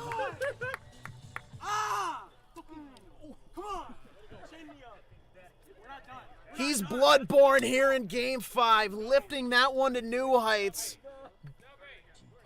I'm smacking that dude's hand. He smacks. A rabid animal on the base paths and in the batter's box. Just cannot be contained. Well, he did not shorten up, folks. He lengthened up. And there's that 2-run home run that we were talking about. And that was either just he saw his pitch and had to switch back immediately into kill the ball mode, or that was the best mental game I think I've ever seen, because you almost kind of think that he made it more than obvious that he was asking for how many outs there were. Maybe trying to tell Seuss, I'm just looking to get something in play. Well, honestly, against a pitcher like Seuss, when you shorten up, sometimes that's when you make the best contact. As Dodger Dave walks and bat flips it. A massive bat flip on a walk. Merce and Seuss gotta both be proud about that one. Maybe not Seuss as much in this situation, but Merce watching somewhere from home has gotta love that. All of a sudden, the Aces have some swag back. Dodger Dave nodding at the camera crew. Yeah, that Merce felt that impressive walk. One down here. Top of the third. Dumpy's still pacing off camera back and forth, just talking to himself. He was looking at that trophy earlier, eyeing it up. Deep. Oh, and a huge grab by Hove to keep that one in the park. Webgem ropes one to left, but Hove with an impressive grab for the second out of the inning. Almost inches away from a 4-0 game. That was very nonchalant for a one-handed grab. Yeah, I thought that was gone off the bat. That was hit harder than his walk-off against the Grasshoppers, but just had some downward tilt to it. And how about the composure there by Hove to, I mean, like I said, just so calmly. This one roped out to center field. Dodger Dave rounding second. He's digging. Rounding third. The relay's coming in. Seuss spins, fires. Doesn't look to get him as the run will come across. Syke with an RBI double there, advancing to third on the throw. And it's a 3-0 game here in Game 5 as the Aces are exploding here in the top of the third. That RBI double brought to you by 69mega.com. New AI dating for all tastes and ages. 69mega.com. And in their service industry, taste can mean a couple different things. We have a couple competitive branding fights in our chats.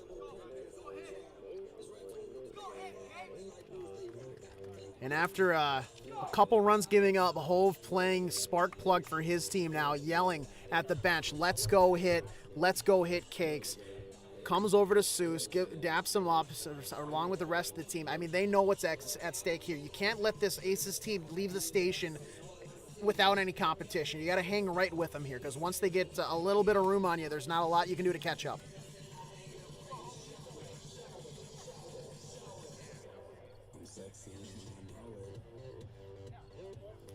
Dumpy, after his home run, went around and hugged, caressed all of his teammates, spreading his blood all over them. So they will all need to be tested after the game for an assortment of diseases.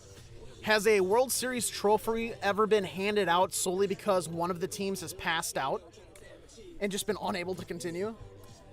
We're going to have to ask the commissioner about that one. I am not the historian like he is. Chopper down the line. And a play by Dumpy, calls off Syke before Hove can reach first. Jimmy Raymond in the chat says cakes are cooked. What are your thoughts there? Well, it's not looking great for them. They're down 3-1 in the series and 3-0 in the game, so I don't think that's too bold of a statement. It's not over yet, though. I mean, we saw them just throw up 5 last game. Completely different pitcher and situation, but, you never know. Nothing's impossible when LMFAO is blaring over a speaker, that's for sure. We got a request to switch the camera angle a little bit from the legendary JC, so I will do that. Anything for JC. Syke with a huge strikeout to set down the second batter of the inning. And now Hondi will step in. Looking to get something kick-started for the Cakes here in the bottom of the third. Is it just me or does Syke have that look again? Locked in. Locked in.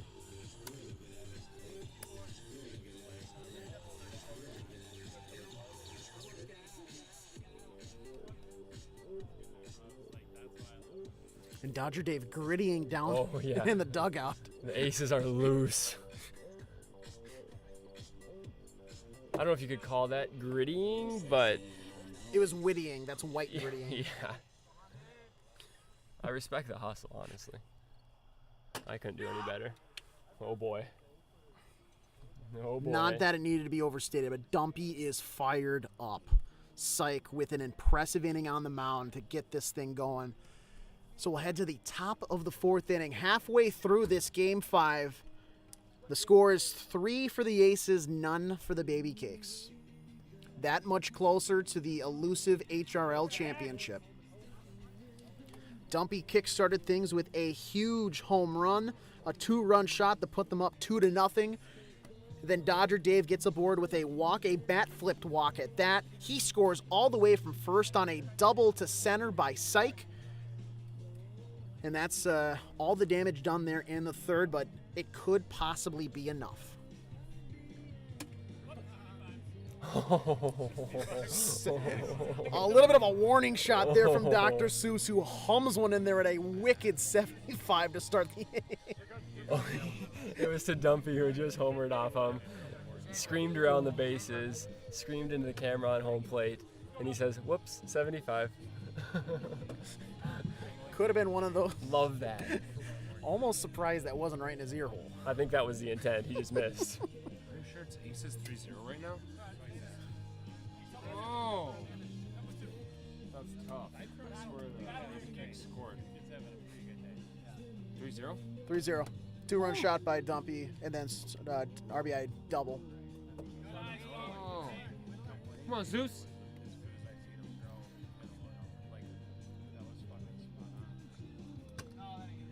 Attempts to go golfing there and doesn't quite come up with anything other than maybe a beaver.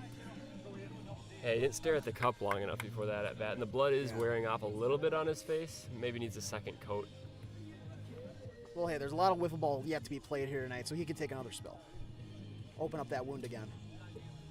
As that one sits inches from the ground and Dodger Dave lays off. A clutch walk his last time around, coming around to score. A lot of respect for Seuss.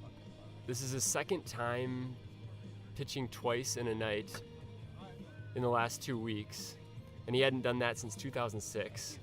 He's got no cartilage in his knee. And the former UMD Bulldog gets the party started here in the top of the fourth for the Aces. Runner on first, one down, as we head back to the top of this batting order with WebGem stepping in, and still a cameo from shirt-wearing WebGem. SWWG. That was just a bad acronym. You tried. Trying to make things work. We're in game 3. Bear with us here. Popped up to the mound, and Seuss will make the play. Dodger Dave smartly retreats back to first, so 2 down now for the always dangerous Psych. Big batter here. If the Cakes can get out of this, they can maybe stop this momentum a little bit, but I don't know if anything's stopping Psych at this point. If the Aces score here, you feel like dagger time. Cut the stream. Excuse me, miss. Are you lost? Are you looking for a muscle? Get the better commentator in here. You look all lawyerly. Chop back up the middle and snatched by Seuss to end the inning. Nice job being patient with that one. Some people would be tempted to try and get that on the short hop. He realized he had time, took a step back, wasn't going to hit the bucket, just made the play. So we're through 3.5. 3-0 the score as the Aces lead in game 5.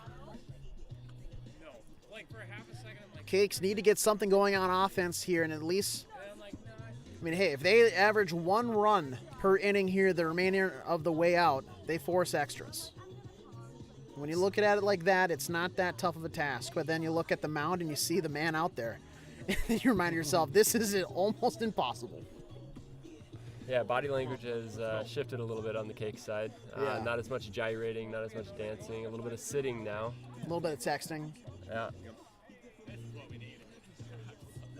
Twizzler has arrived at the rink. Former Baby Cake. Maybe that'll lighten the mood a little bit and provide the spark.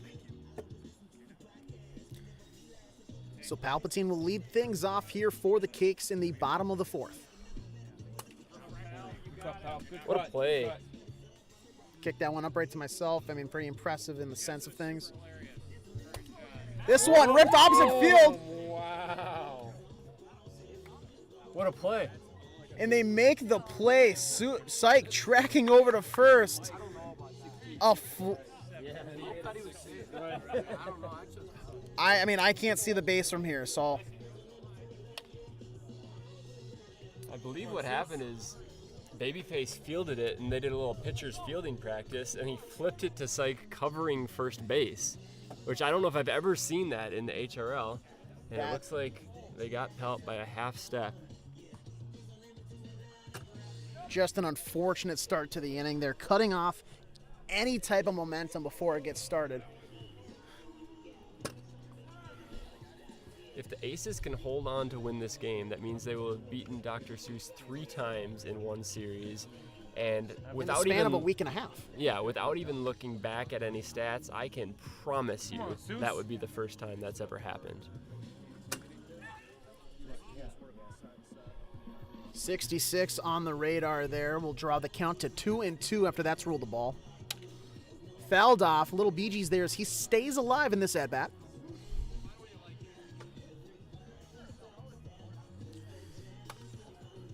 Yeah, problem for the Cakes right here is they need to string together a couple of hits because they're not going to walk with Psych on the mound right now. He can throw it wherever he wants. Speaking of a hit, almost an impressive play by Dodger Dave trying to match Pooh Bears from earlier. But a base knock there for Dr. Seuss as he'll stand aboard on first. And now Hove watches that one just catch the lower half of the zone for strike one. But now with a runner on. How big is that play now from Babyface to Syke at first? Would have been 2 on, nobody out. Tying run at the plate for Hove instead. Yeah, one swing could have tied this game up. Now one swing is cutting the lead to only 1. And that was a swing that could have done it. Come on. Just a little late there. That little rock of the head, that little wiggle of the shoulders threw him off his pacing. The Johnny Cueto-like deliveries. Jeez. Vicious there's swings. the first board hit by Hove. He informed us. Oh, Down the other way. That's short. Wow, what a play. Two downs. Or 3. That's 3? He slides into first. All right. Good point, Mike. Once again, if the Cakes put down the low pro bases, that's not a problem. Another great play by Babyface. I don't know. He had to almost go through Hove's body right there to scoop that. As Hove is either, couldn't tell if he slid or dove into first base. I think he slid. He did slide. I mean, he's got the leg sleeve on. You got to wonder if that helped at all. Nah, it was above the leg sleeve. I saw him lift up his shorts. And it wasn't just to show Syke what was underneath. Seuss does move over from first to third on the out. Got to find a way to get him in right here. Yeah, you got to steal at least one here. 2 down. Base knock is going to have to do it as that one just hooks in and catches the smallest portion of that upper corner. Yeah, Syke's real tough against righties because that slider is so in on the hands. Pooh Bear does stand pretty far away from the plate, so maybe he can counter that. Nothing more than a defensive swing there, but he gets the job done to extend this at bat a little longer. Yeah, on the 64, so that was a ball. It's totally unneeded, but still a decent piece of defensive hitting. The other way, and that one's over the line. Did he do it again? No. Can't get the play at first. They can't make it a hat trick for the inning, so an RBI opposite field knock there by Pooh Bear. And the score is 3-1 as Hondy steps in as the tying run. 3 doinks to the opposite field. That one probably would have been the most difficult play out of all of them. Now, we've talked all night long about kind of what this guy has done in this postseason run. As a great catch is made by Mippy 5 right there. What a just display of a defensive prowess. You don't get sticky paw for not making that. But what a way to maybe introduce himself to the World Series crowd this could be for Hondy. Chopper back up, a little Olay there on the mound, and smartly so as Dodger Dave will scoop it for out number 3. But like I was saying, they just got to average 1 an inning, and they're forcing extras. So we'll head to the 5th. 3-1 the score. Aces leading here with just 2 innings to go. Yeah, just like Seuss played it smart at the top of the inning, Syke played that ball perfectly. Every human instinct in him was telling him to grab that ball as it was going past him, but it was going past him pretty quick, so he knew it was going to get to his outfielder in time before the runner could get to first, and it was a much easier play for the left fielder. Veteran move. And a lot of people in the chat are talking about how Babyface, maybe known exclusively for his hitting, showed off the defensive awareness on those last couple of plays there. A flip to the pitcher at first and then a scooping grab.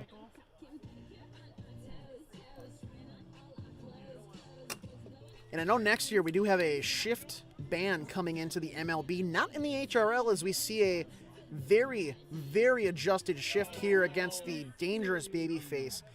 Hove Tebowing out there in left. Yeah, he's hurting. He spent the rest of last inning bent over, and not just for Syke, but it was because he was in pain. So let's see if he can. Great way to work that in there. Yeah, see if he can make it through this. He's spitting up. I'm thinking spit. Yeah, I'm not sure how it would be blood, but I'm not a doctor, so The doctor's on the mound. Pooh Bear now going over to right field. I was just about to say the Cakes didn't shift Babyface in games 1 and 2 like they did. Now Pooh Bear goes back.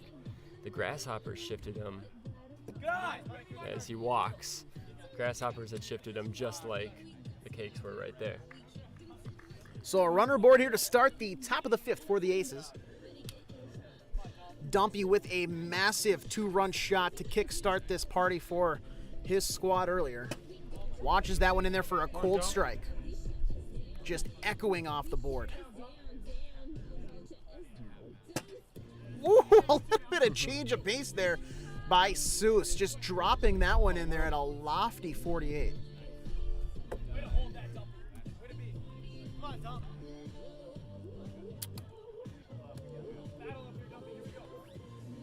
Now laboring a little bit. Will, if needed, Hove be able to get off that fence in time? Looks like he will. Swung on, strike 3, and a big pitch there by Seuss. Yeah, disappointing at bat there from Dumpy on the bat throw specifically. A lot of cars within potential reach if you threw it directly behind home plate, but he decided to spike it against the fence. Skied out to right. Pooh Bear settles underneath and fakes the throwback, but does record out number 2. And like you were saying, I mean, it's sometimes it's not about the destination, but the journey for Dumpy, as we've seen multiple bat throws and opting for maybe close in person. He knows at this stage of the night, you're 3 games in, you don't want to have to walk to retrieve the bat you want to use. Close quarters. Just a carpet muncher right there as that one barely gets off the ground.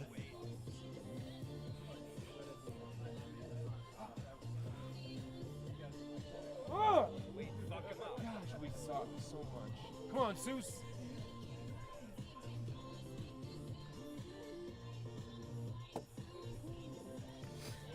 Commissioner Huckfin audibly cheering for the Baby Cakes behind us. I don't know, is that tampering at this point?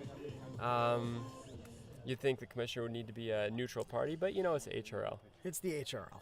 Roger Goodell's done worse, that's for sure. Especially Rob Manfred.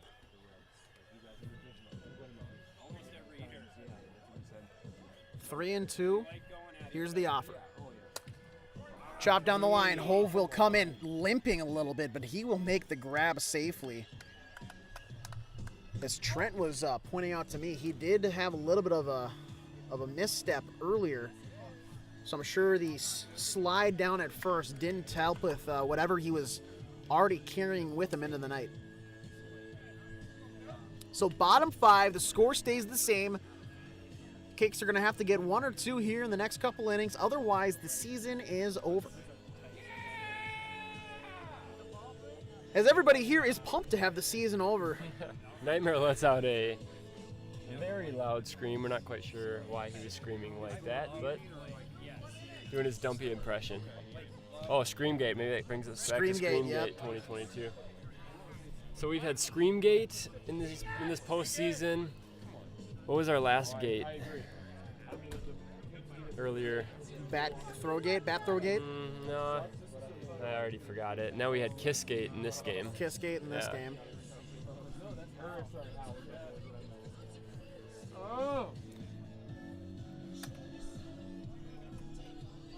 Down the line, Palpatine will be retired for the first out of the inning, and not retired in the sense of work.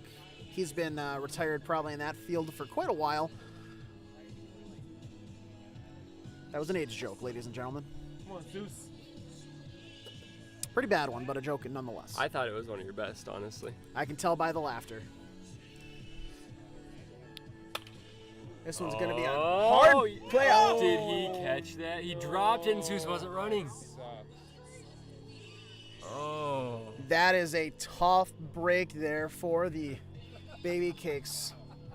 That looks to be one that maybe registered the pain a couple seconds after it hit. Seuss pops one up just down the first base line, and Syke comes in and makes a diving attempt. He didn't field it cleanly, but he did touch it in fair territory. Seuss not running. I've said it once or twice before. Their base running hasn't necessarily lost them games, but it's not helping. It hasn't won them any games this series. Put that on their tombstone for the season. Come on,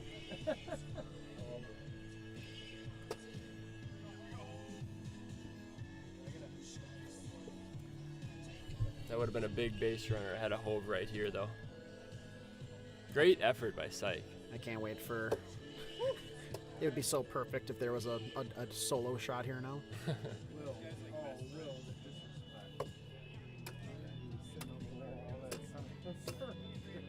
Oh, and sitting gate out in left field.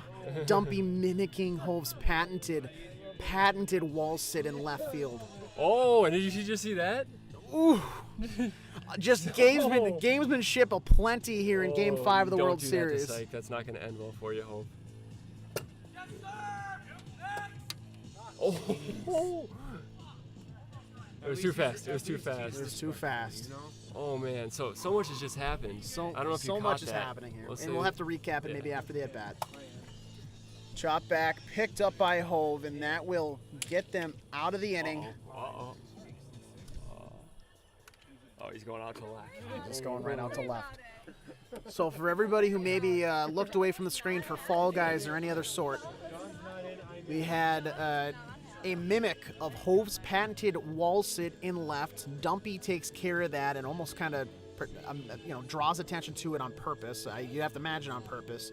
Then after a 64-mile-per-hour strikeout, it gets reset, but the ball bounces back into the field of play.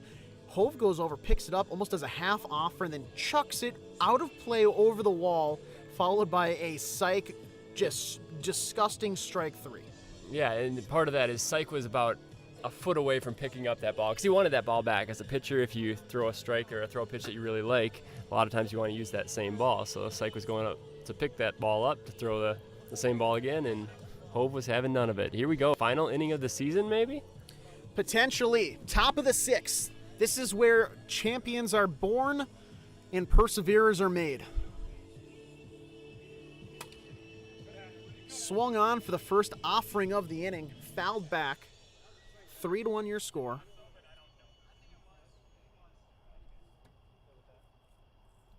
I'm not sure if they were a swing. Yeah, they're discussing pitch speed, and Cakes were saying it was a swing. Syke was just wondering whether it was. Gotcha. So that went a little too fast. 1-1 the count now to Syke.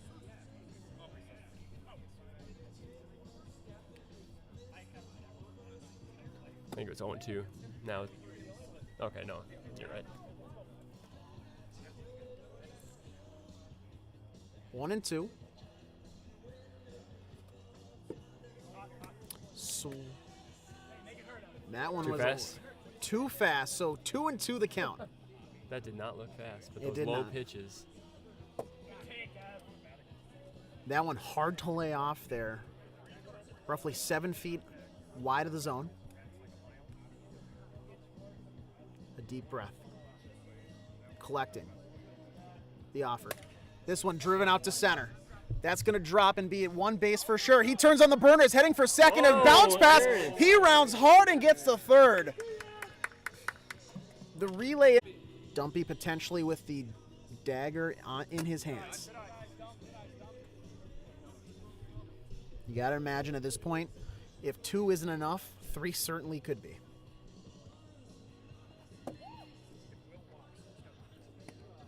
At this point, I said it last time, you got to go back to that contact swing, and maybe it was that contact swing that got him the home run last time. It's bailed out on a 64-mile-an-hour pitch right there. Anything on the ground past the pitcher is a guaranteed run with Syke. The 3-1 pitch. This one poked down the line, and that is going to just drift foul. Can't quite keep it fair.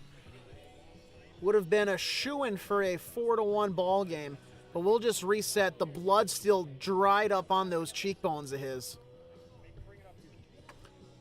No more foaming out the mouth for that rabbit animal. Just low. 4-2. A full count here to Dumpy. 1 out. Seuss trying to find that perfect ball for this massive pitch.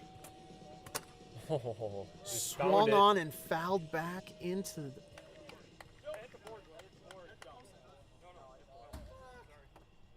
Fell back into the board for strike 3. A massive strikeout for Dr. Seuss. 2 outs now with a runner on third. Dodger Dave. It's his time. We've talked about his late game antics. His time to shine is ever so present. The former UMD Bulldog. Which is a pure assumption I'm making based off the shorts he's wearing. It's got on the left eye. An inside-out pitch there from Seuss. Fights his way back into this at-bat.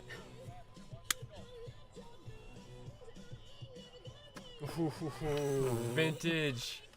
That's prime Dr. Seuss right there, getting out of a tough spot, and that will go to the bottom of the sixth. 3-1 the score. 2 runs are needed to force extras by the Cakes. Any more, and we're heading back to Hopkins.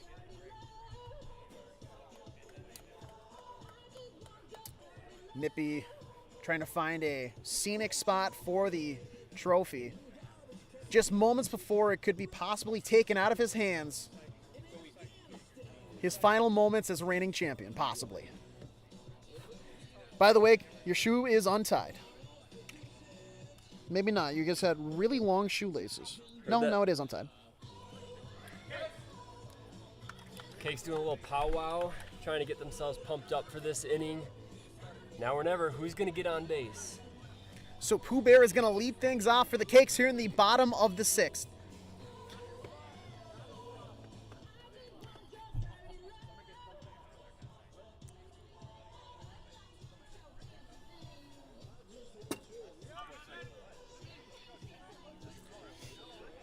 You got to think they're not going to get on with a walk right here. Someone's going to have to get a hit, and someone's probably going to have to hit a bomb to tie this thing up. Bloop and a blast.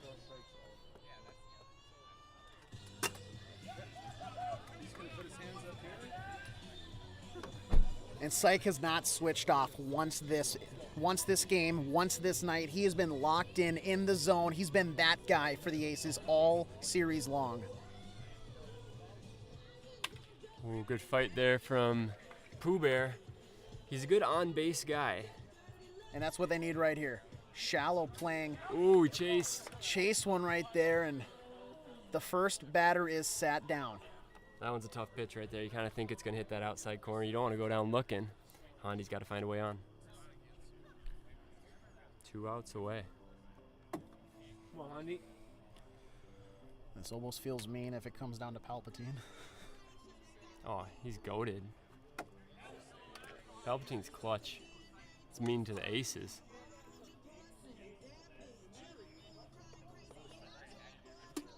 Swing and a miss. Big cut This would be there. Syke's second HRL championship. Babyface's first, Dodger Dave's first, Web Gem's third. 1 out away. 1 out away. This would be Dumpy's first, and it's now up to Palpatine. Now just a mere out away. The crowd rises as one. Can he get on base for Dr. Seuss? Locked in. Here's the offer. Swung on. This one dribbled down to Dodger Dave. Picked up, and there it is. The Aces have won it all. Oceans 5 has been pulled off. And a royal flush comes out on the final hand. They win the pot to become HRL champions for the 2022 season. Well, it's been a long time coming for the Aces franchise. First one in franchise history. You got to feel happy for their fan base. Got to feel happy for their families. Syke, absolutely psycho all series. 3 wins on the mound. I lost track of how many home runs he hit. Somewhere around 4. Dumpy with the clutch home run in this game. Web Gem, clutch home run to lead off one of the games. Dodger Dave, clutch the other night. Babyface, couple bombs. Total team effort as they take the picture with Commissioner Huck Finn. Hey, I thought I was supposed to deliver that. What the heck? Now, I'm supposed to pass the torch. So, Mippy, you Yeah. MVP for the World Series? Oh, no, it's unanimous. Dumpy with the big home run in that game, but 3-0 on the mound. Dodger Dave put on, but nobody put on quite like Syke did.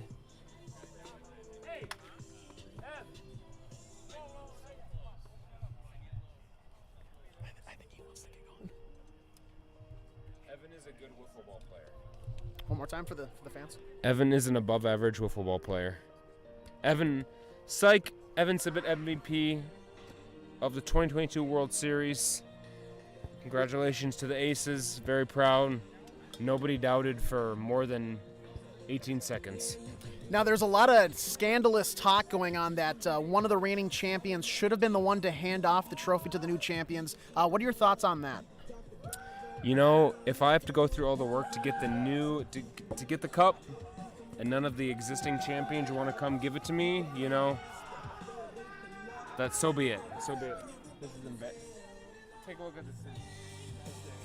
A champagne-soaked. Champagne showers going on behind us. I don't know if we're in the camera. That's why I'm standing like this. Yeah. Champagne showers going on behind us. I know you can't probably see it. Field getting taken down. Great series. At the beginning of this series, you know, I did predict Aces in 5. I wasn't wrong. You're the only one who called it. Yeah. Yeah, I mean, there was really nobody backing the Aces, let alone this season, but in this series. So it's nice to see a Cinderella story, similar to like UMBC a couple years ago in March Madness.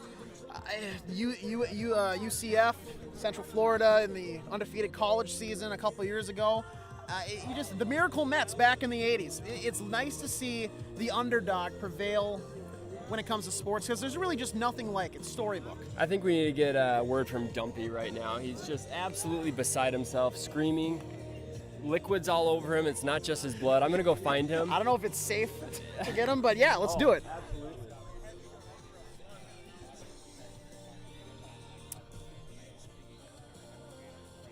Yeah, so now you're stuck with me here for a little bit. Just scenes here at Sky Hill Park. If you're not out here, you better hope that you're doing something well worth missing this, because once a season a champion gets crowned, expect it or not, it's still a magical moment nonetheless.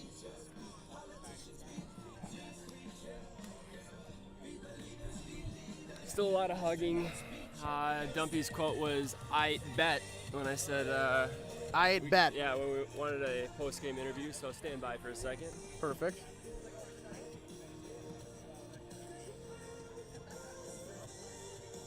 Is there a more fitting song to be blasting right now?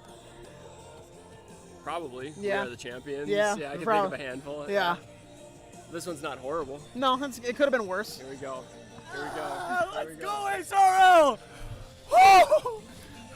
So here for the progressive post-game interview, first time HRL champion Dumpy of the Aces. Just walk me through what you're feeling right now. Oh my God, this is the best feeling in the world. I've wanted this cup since I was 13 and I watched the Gothams win it, so feels damn good to hold on to that shit. Oh my God.